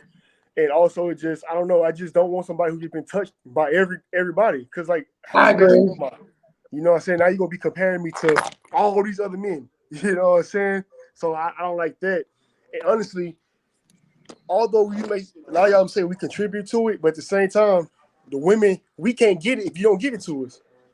Right? we can't, if you don't give it to us, we can't get it. I'm gonna let them talk. Y'all allowing us to even contribute to that body count. You dig what I'm saying? So, and like I say, yes, I ain't gonna lie to you. Like I went a whole year without it. I can say no easily, like easy. You know what I'm saying? So honestly, I just feel like it balls back down to y'all. How y'all carry yourself, where y'all standards are. Because let's just be honest, not too many men can actually say no. If y'all say here you want it, you're gonna get it. For most part. Do you think it's because they don't have access to it like that? Do you think that's why that happens? So who don't have access to it? The men? You said that men usually if you give it, we gonna take it. My question to you is, you think it's because you don't have as much access as we do? That's why. So some men don't have access. So let's be honest. That's why you have whole different time. I'm not even gonna say that, but I was gonna tell you. But that's like I feel like some men don't get it enough. So when somebody actually offers to, they're gonna take it. Me, like I said, I believe in soul ties, so I'm not gonna take it all the time. But now I'm good. No. Example: I have an ex. And she seen me boss up, level up, and so like now I feel neglected. That's not my fault. Like, nah, you ain't getting it from me. You know what I'm saying? You get it when I want it. when I want it, I get it, and that's how I really feel. What? You heard the man. You heard the man. What he said. About it all you the heard time. what he said. When he said it, girl. When he said he get. No. You heard the man. But Reed, I want you to respond to what she said. If you don't, I'm pretty sure you remember what she said. Don't be trying to require nothing that you yourself don't have. Okay. And the brother basically was agreeing with you. But what you got to say to that, Reed? Because you the one on the hot seat. No, okay. Well, all right. So you said the sister's talking about men complaining about a high body count, but they're also contributing to a body count. That may seem like a bit of a paradox, but let me just ask this: if I go to, I can see the name is very small. It's like Queen Neil, right? Real. What it is? Queen No, Real. it's Queen Real. Get it right. Sister Neil. Real. Okay, I couldn't see. It's Real. Okay, Queen Real. So let's get into it. So if you have a guy standing in front of you, let's just call him Mike. Okay, he's standing in front of you, and he wants to be, he wants to be with you sexually, right? He wants to be with you sexually, right? No. Now he's pursuing you, he's asking you whatever, and you say, and let's say your body count is 0. Let's say it's 0, but this guy Mike wants to be with you. Okay, Mike wants to be with you. If you say no, did he contribute to your body count? No. I mean, first of all, rephrase that. What you just said. Did you hear me? No, I heard you, but rephrase what you just said. Okay, no, my point is this.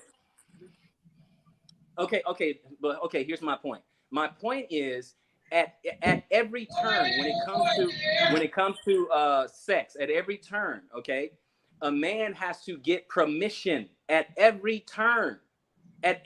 So when you find, let's say 10 guys, they want to sleep with you, and you said no, and then you said yes to number 11, okay? You're basically a woman who's saying, oh, well, you're contributing to the body count. No, what you're saying, I go back to what Brother Hakeem was saying. He's like, you're basically want to blame a guy for your decision. You decided number 11 was worthy of your womb. You decided that he was worthy of that.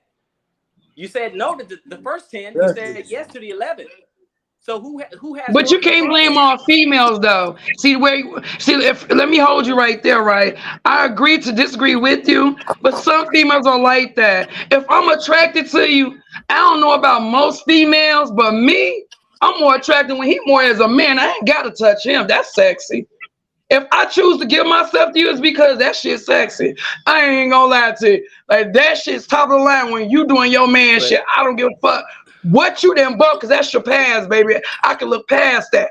But you being a man, that's me giving myself, I feel like it's a pride. But I think you're talking about you need to stay 2 different type of females. Don't speak for all one. But you're female taking is it not personal. like You're not necessarily just saying you speaking in general. And most women, I never did. What I said is a general speaking, not just necessarily you. That's the problem. You gotta stop taking it personal. Don't take it personal. You just speak in general, because most females are like no, that. I'm not taking it personal.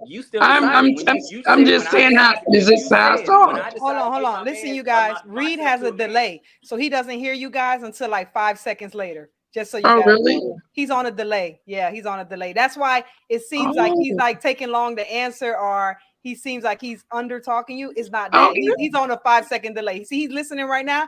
I'm done talking, but he don't know. Oh, okay. Oh, I understand what the brother with the here's. Okay. Okay, we're talking. Go read. You could go read, and then we'll go to Queen.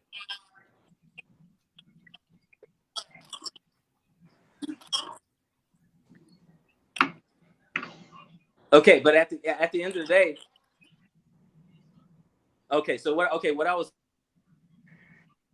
saying to Queen was this. In her own words, she just said, if I decide to sleep with a man, it's because, hey, he's been a man. That's me. Okay, that's what I'm saying. You still decide. It's still up to her. It's still up to the female whether she decides to sleep with a man or not. It's like, okay, to absolve her of her responsibility. It's like, well, if I sleep with him, it's not my fault. No, it's your choice. It's up to you. You say, yes, he's going to have access to my body, or he's not. That's what we mean by that. You can go, Queen. Okay, I understand you, but I think y'all misinterpreted what I said. I don't. I think it's how a female thinks.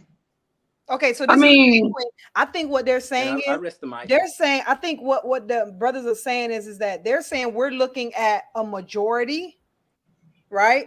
And I think you're looking at it as your experiences and yourself, like what you go through. You're looking at it okay, my bad. so they want you to address they want you. You're so crazy. I like you.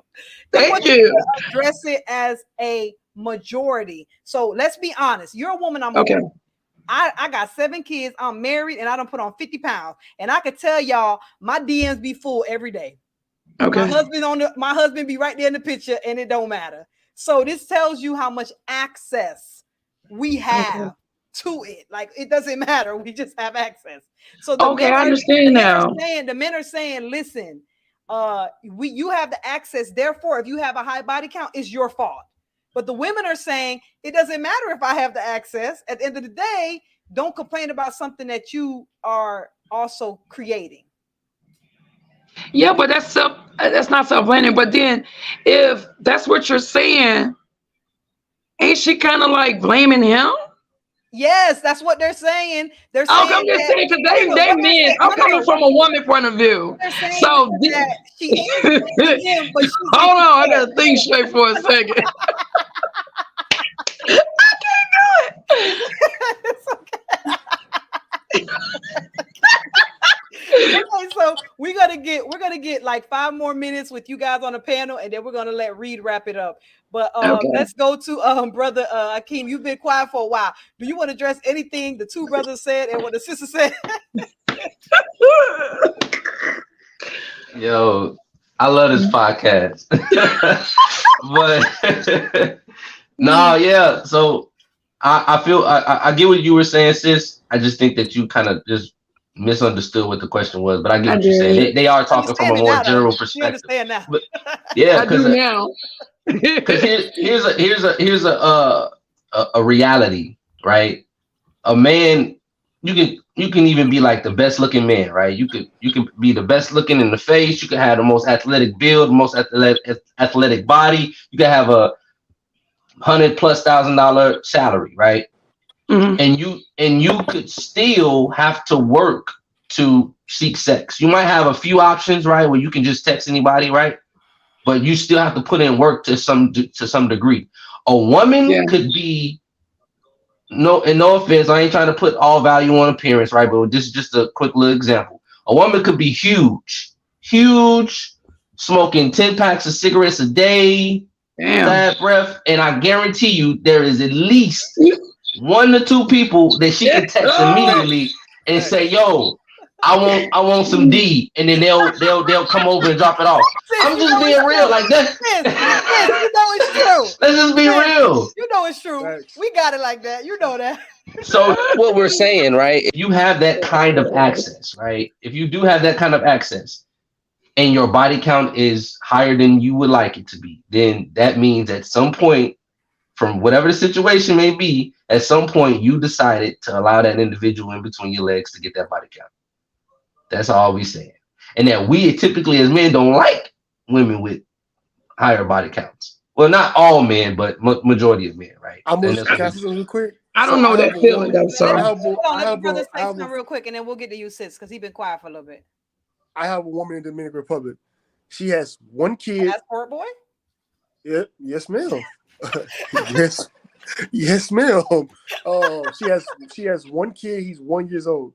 She's been with 1 guy sexually. You know how that made me feel when I was to go see her? It's like, oh, okay, I can perform. She only been with 1 person. 1 person, and it shows. She went what? She haven't had sex in a while. So it's like, and then I have an ex that's been around a little bit, not calling her, like not saying she just active like that, but she has more partners. And it just, I'm big on energy already, and that energy just isn't the same with her. The energy is different. Why? Because I know it's like certain things she don't like, certain things don't turn her on. It's like because you're comparing it to this, you're comparing it to that. You've been through it. Like, nah, I ain't got time for that. You did But what this I'm is saying? my So thing body real counts quick. mean a lot. I want to say something real quick. So we're talking about high value men, right? And high value Hebrews, like the difference between the two. Do you think that every man has a right to require this, or do you feel that only high value men have a right? I'm not saying we know none of y'all like it. We know none of y'all like it. We know y'all don't like it. But you know how y'all tell women, look, you overweight, you got all these kids, you in your 30s, you need to get what's in your marketplace value. Or do you think men who are not considered high value, do you think they have the market value to have a woman with a low body count? You talking about Pookies and Ray Rays who think they're thinking everybody. They don't have they no. They don't. What are you being picky for, bro? You don't deserve none of that. You're not working. You don't have your own crib. You living off a woman. You don't deserve that. No, you can't be picky, bro. You get what you get. Okay, all right. So we're gonna, I agree. So Reed, you want to address anything, and then we're gonna let Queen go because we got a few more minutes. I can't do this. I agree with the last brother. I agree. It's the higher your status, then the more options you can have. But I will say that every man can have every woman and every man can have standards, but it better match where you are. Okay, exactly. So I agree with them. It's just that your standards better kind of match where you are.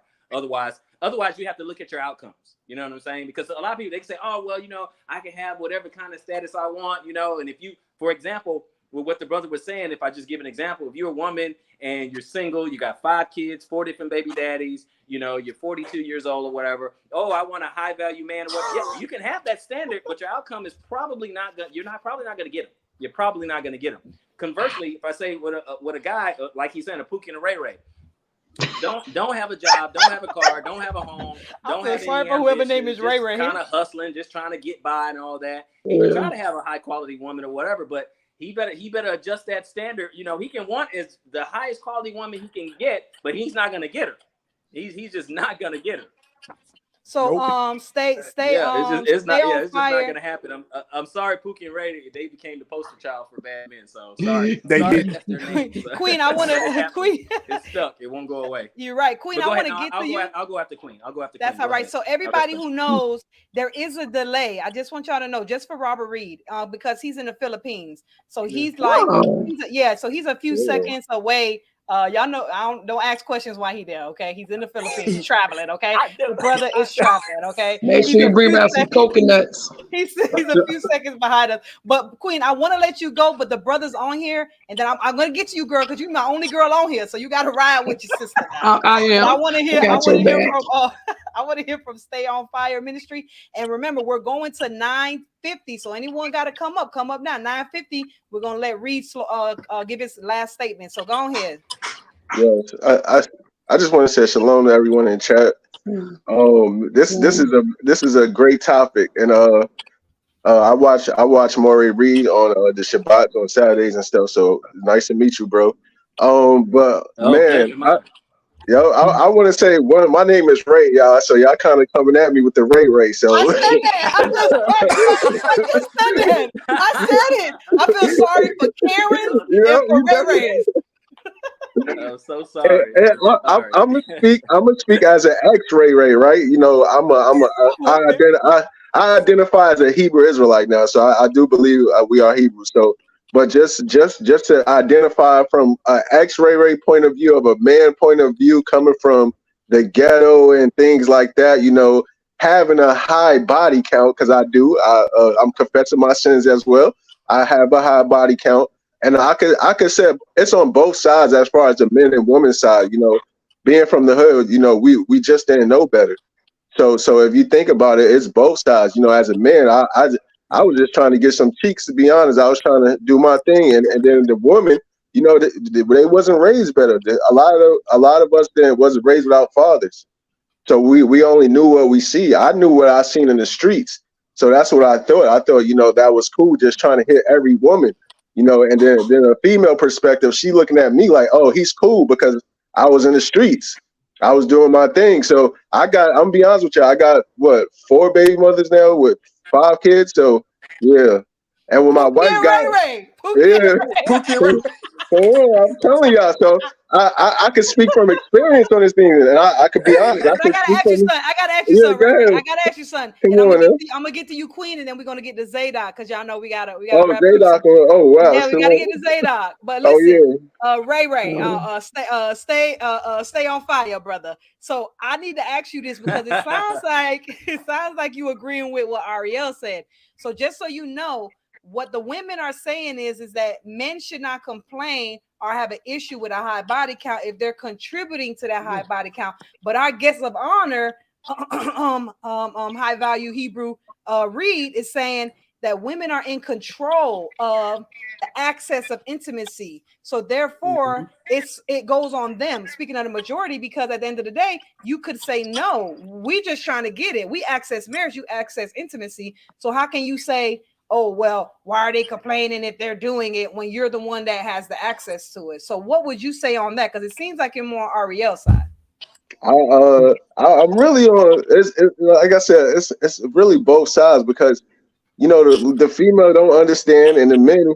I think I'm gonna be honest though too. You can say too more of a man side, because we understand what we doing to the woman.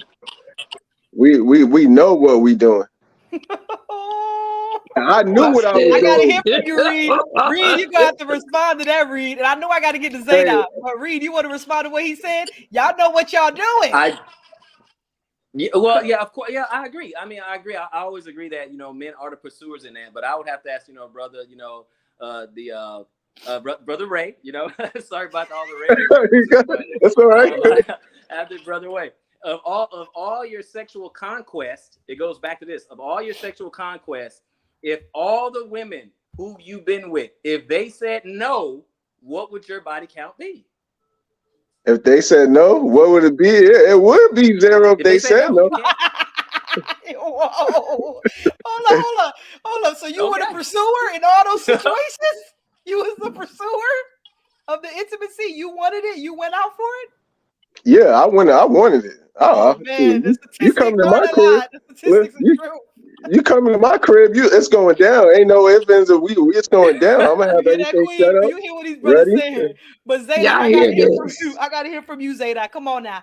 Undo your mic. Let's hear it. I got to hear what you got to say.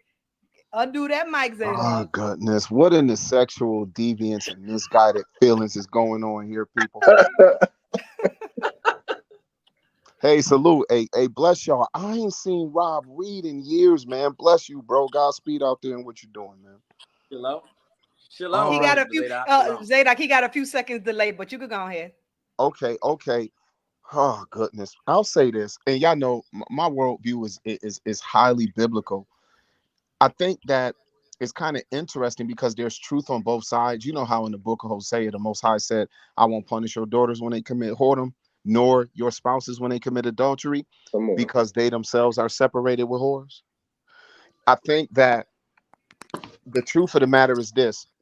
If most men be honest, when you deal with a female, unless she's a nymphomaniac or a prostitute who is out here just to make money, daily, weekly off of her body, when women open their legs to a man and they give themselves to you in that manner, their feelings are going to attach to you much quicker than yours will to them. Most women have told a man about her feelings for him before he's told her. And when she revealed them to you, when she said, I love you, it caught you off guard. You couldn't even say it back because you weren't ready for that.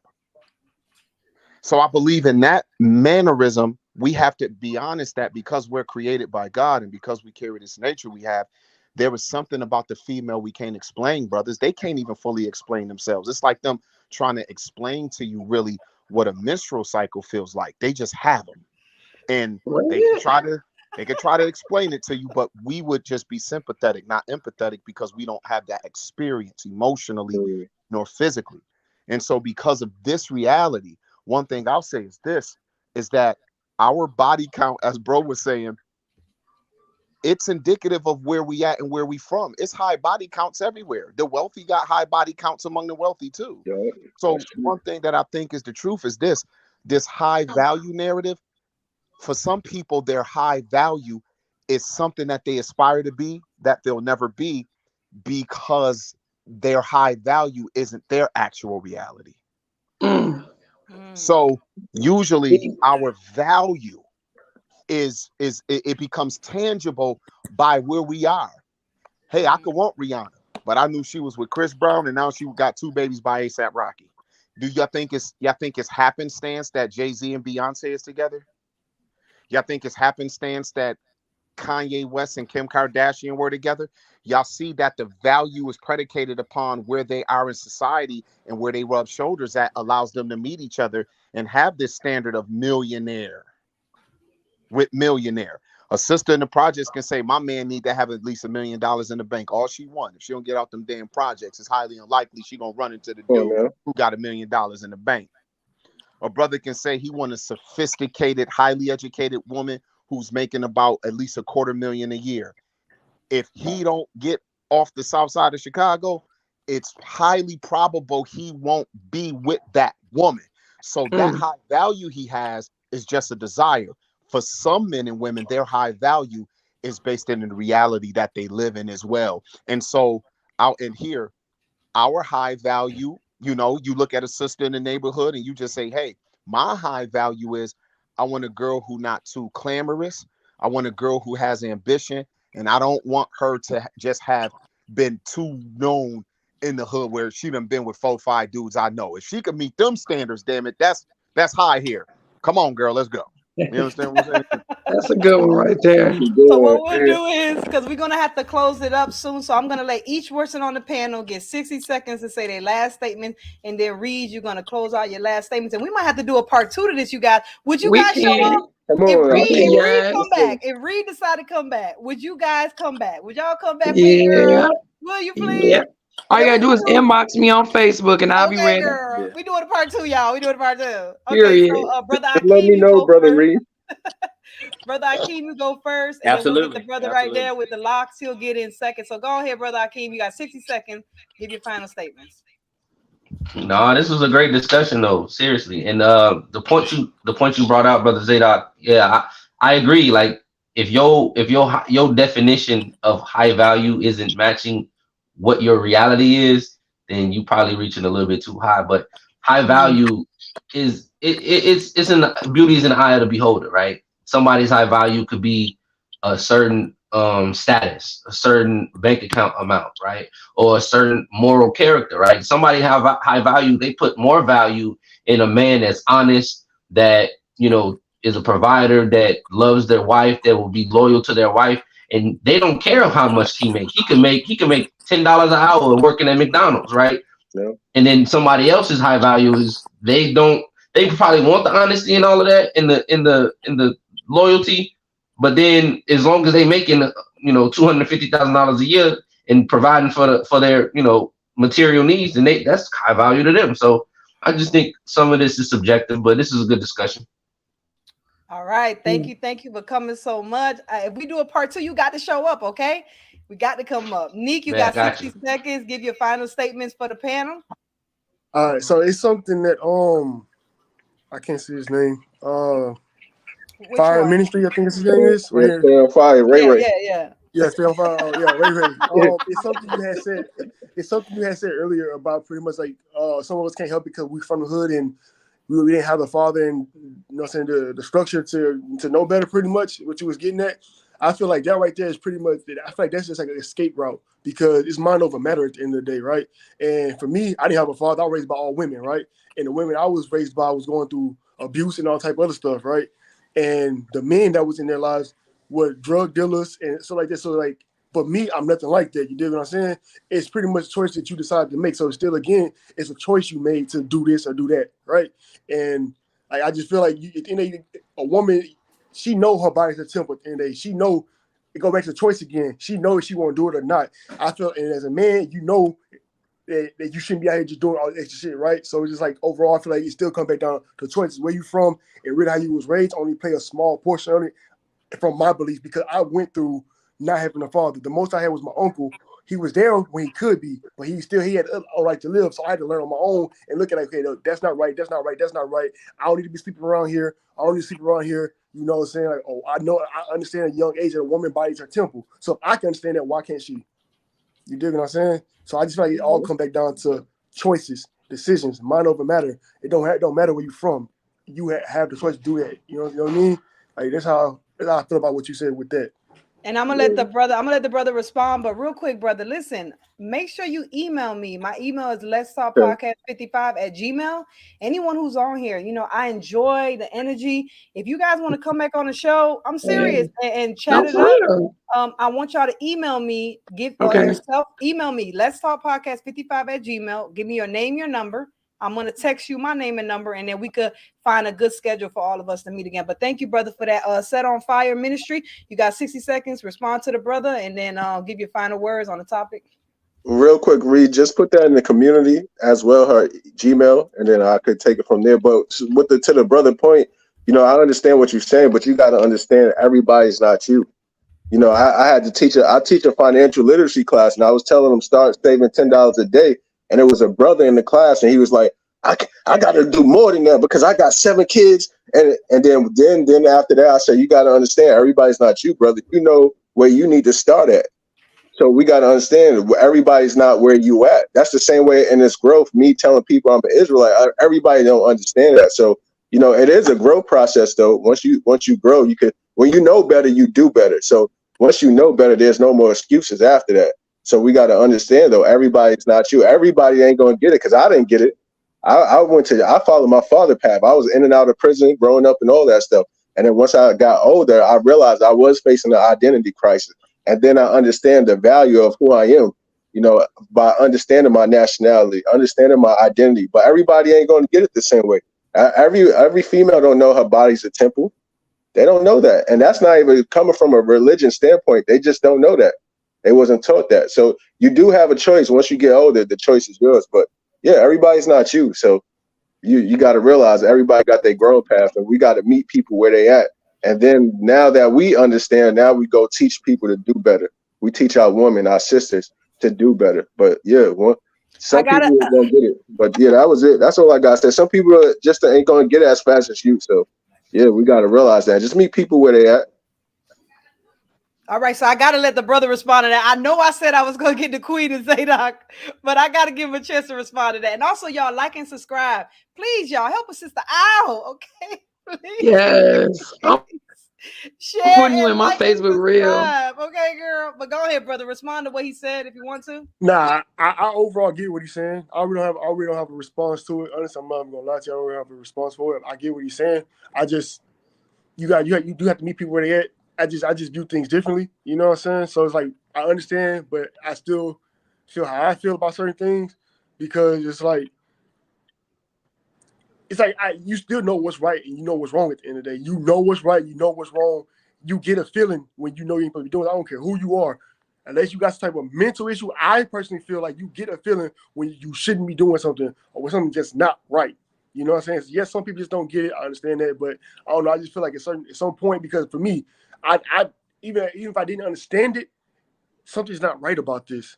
You know what I'm saying? If I did it, damn, I shouldn't have done it. Because that feeling I got, you know what I'm saying? I don't know. I just look at things differently. I get what you're saying, though. I'm not going to completely disagree, but I don't have much to say about it, though. All right. Again, thank you, everybody. Y'all don't forget, I put my email in the chat. Anybody interested on coming on the show? Anybody interested of us talking about a particular topic? Anybody interested on having Reed back? Because I want him to come back. But y'all got to let him know y'all want him to come back. Y'all can't just be, we got to tell him we want you to come back. So we'll go to Zadok and then Queen. We're going to leave the lady last. So Zadok, you want to give your last final statements? And then we're going to go to Queen. Yeah, man, I came on late. Wish I would have been here from the beginning. But at the end of the day, guys, I just think it's a mindset. It really depends on where we are, because I think Rob had a great point that women have more power than they understand. But when the mindset isn't there, when the education, when the upbringing doesn't necessarily unlock that, everyone isn't guaranteed to just come to that, on their own per se. That's why probably, unfortunately, the amount of pimps are males and outweigh females, and the amount of prostitutes are females, Hey, high value.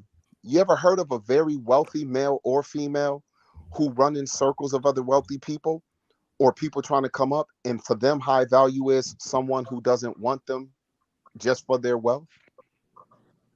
That's the value. Yeah, come on now. They putting that up high because of their experience. So the value is dictated necessarily by need or desire. And so I just pray that, those of us in the community who claim to be followers of the Most High, that we set our values in the things of God, and then that will dictate how we carry ourselves and where we carry ourselves, which will give us hopefully a better opportunity to connect with that person we're really looking for. All right, thank you, Zadok. Queen, you want to got your final statement, sister? Hey, I ain't got nothing to say. I'm gonna tell you this right now. My mouth dry with that. They didn't kill the whole thing with that. I'm just listening. They killed it. They killed it. What can I say? Sitting there and then argue. What can I say? Argue with all of them about what? About what? Because you came in here like, okay, I got something to say. Y'all go listen, man. All y'all men, y'all listen up. But then them brothers came and they was like, wait a minute, sister. And then you was like, okay. They ripped it up. Okay. So we don't have to have a part 2. Respect the queen. We respect you, queen. Come on now. Thank you. We respect both of the sisters and everybody in the chat, man. I really appreciate it. And can I take something like 20 seconds, sister, real quick? Yeah, what's up? I just want to say to Zadok's point, when a woman really, or when you want to be with somebody, whether your spouse or whoever it is, when you really, it ain't about what they have. When I got out of prison, when my wife met me, I was only making about $9 an hour doing hard work. But I told God before I got out, I said, hey, whatever I got to do to do my thing, I don't care if it work at McDonald's. I'm tired of me. And when we met each other, we had that conversation. We both wanted to walk with Christ. That's what brought us together. We had something in common where we both wanted to grow, and we both grow, elevate, and now we marry and we have a child. So yeah, the value is in by the two people knowing what y'all want, because you can't just say you love each other. It's about having a plan and knowing what you want, and then y'all can move on and grow with each other. So that was good what Brother Zadok said. Yeah. And Brother Reed, actually, I don't know if you guys were here from the beginning. Those are one of the things that he pointed out about women need to actually be thinking about. It's like, we say we want a man, he got to be tall, make money. We say all these requirements that really is not what we should be thinking. We should be trying to find a man that is on the same page. Like you said, you and your wife was like, you know what? We both want to serve Christ. And that in itself thrusted you off to where you are today, which is what Reed was bringing up earlier. With that being said, I think we're going to do a part 2, you guys. We're going to have to read. You down for a part 2, Reed? And thank you guys all for clicking on it. Yes, thank you. Thank you guys all for clicking on. We're going to let Reed give his final statements, and we'll put it at that. Thank you, guys. All right, Reed. Yeah. All right, Reed. All right. It's all yours. That was fire. That was crazy. That was crazy. It was. I love them. I love them all. Oh, that was great. That was great. I loved it. Okay, well, no problem. I tell you what, I will end the way I began and then just give a little bit of a little extra nugget there. Now, what I said beginning, the difference between a high value Hebrew and a high value man, I said are 4 components. And I said Kevin Samuel only focused on one component, which is compensation, right? So I said 4 components of a high value Hebrew is compensation, capacity, conviction, okay, and character. Okay, those things are very, very important, right? Because if you think about it, if a man is really, really wealthy, but he's evil, wicked, he's a thief, he's a drug dealer. I mean, there's $1 million drug dealers out there. There's $1 million people, you see what I'm saying? So those other components have to come into play.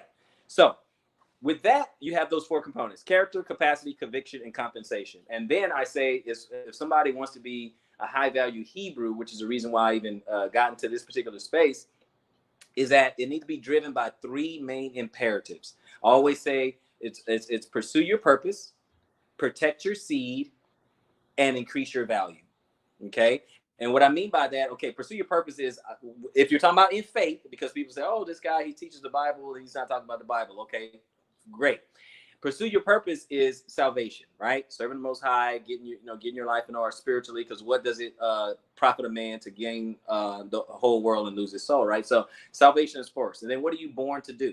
Okay, what's your purpose? Why are you here? Okay, you have a lot of superstar athletes. that's their purpose, sports, and they become very, very good at it. Okay, if you're a captain of industry, a business CEO, or something like that, they're very, very good at it. What is your purpose? What are you here to do? What are your giftedness? What are your gifts? Okay, so pursue your purpose. Increase your value. That goes back. A lot of it goes back to the compensation piece, but not completely, right? So it is about money and assets and things like that. But the other thing is increase your value in skills, increase your value in knowledge. Okay. And then last but not least, protect your seed. A lot of people were wondering, well, why we in the faith, why are we talking about this secular stuff? Why are we talking about red pill, blue pill, manosphere, modern women, feminism, and all this other stuff? Well, because we live in this world and we have to deal with it. These are the things that's around us all the time. We can't just put our head in the sand and ignore it, right? So we have to deal with it. So protect your seed is very, very important to the High Value Hebrew, because you're talking about mate selection. Why are we talking about women? Because protect your seed is mate selection. Who do you want to have your children? Who are you going to be proud to say, okay, yes, this is the mother of my children, right? Then you have, preserving yourself, okay? Like the guest on there, Neek, the guest who's on here, Neek, he was saying that, hey, he preserved himself for a whole year because he can just, go into monk mode, right? He did say that. Which that is good. So there are men out there who can control themselves. So he preserved himself. So protect your seed, preserve yourself. Don't just give your seed to any woman, right? Unless it's very intentional. It goes back to, are you vetting a traditional woman, or are you vetting a modern woman? Which is one of the main reasons, not the only reason, but one of the main reasons a lot of relationships don't work today is because one of them, male or female, is traditional and the other is modern. And that's why a lot of it just does not mesh, right? That's not the only, but that's one. And then protecting your seed, you want to bring up righteous children. You want it to come from good stock. You and the woman that you choose for yourself, and that's really going to determine the quality, of your bloodline. It's very important because, we want to make our names mean something. We want to make our bloodline mean something. We want to raise the standard. Okay, we want to raise the standard. That's, and that's really the message out there for being High Value Hebrew. But with that, I just wanted to say I appreciate you, having me on. I love the interactions that we had with everyone, and I'm going to hand the mic over to you. With that, I rest. So, yeah, you guys. So thank you guys. First of all, y'all see his Cash App at the bottom. You guys, he came out here. He dropped a lot of gems. A lot of us were entertained. If you guys like what you've seen and what you heard, donate to the brother. Show him some love. We want him to come back for a part 2. There was a few things I didn't get into. I wanted to talk about how, women realize later on in life that they shouldn't have given themselves away. So now they're like 30 and 40 and they're like, I'm holding myself. I'm not doing this. And men are like, I don't care. I don't want it anyway. I wanted to get into that mindset that men have, and the things that the women are saying is, okay, yeah, I gave it up when I was young, but now you don't want me to hold it back. You want me to just keep giving it up. So it's like a misconnection with that. And I wanted to hit on it, but it's okay. We're going to do a part 2, you guys. So if you guys really want to do a part 2, go on my Facebook page, Let's Talk Podcast 55 on Facebook, like and follow the page, and I'm going to put it up on there. And also subscribe to the YouTube channel, and you'll see when it's coming up. Also, my email, Let's Talk Podcast 55 at gmail.com. I've already had a few people email me. So if you guys are interested on coming on, you're interested on having read back, and you're like, look, man, I like this brother. I like what he's saying, and we want him back. Email me, let me know, and we'll love to have him back on here and answer some questions. Again, thank you guys for coming, and I cannot wait to come back. Also, we're doing a podcast Sunday. We're going to have a sister on here that was born a woman. She transitioned to a man. She had surgery, top surgery, cut off her breast, and now she's detransitioning back to a woman. And she's going to come on the show and share her story and her struggles and her mental illness. So you guys want to support that, be here Sunday, 6 p.m. Eastern Standard Time to show the sister some support and some love. With that being said, thank you guys for coming, and let's talk.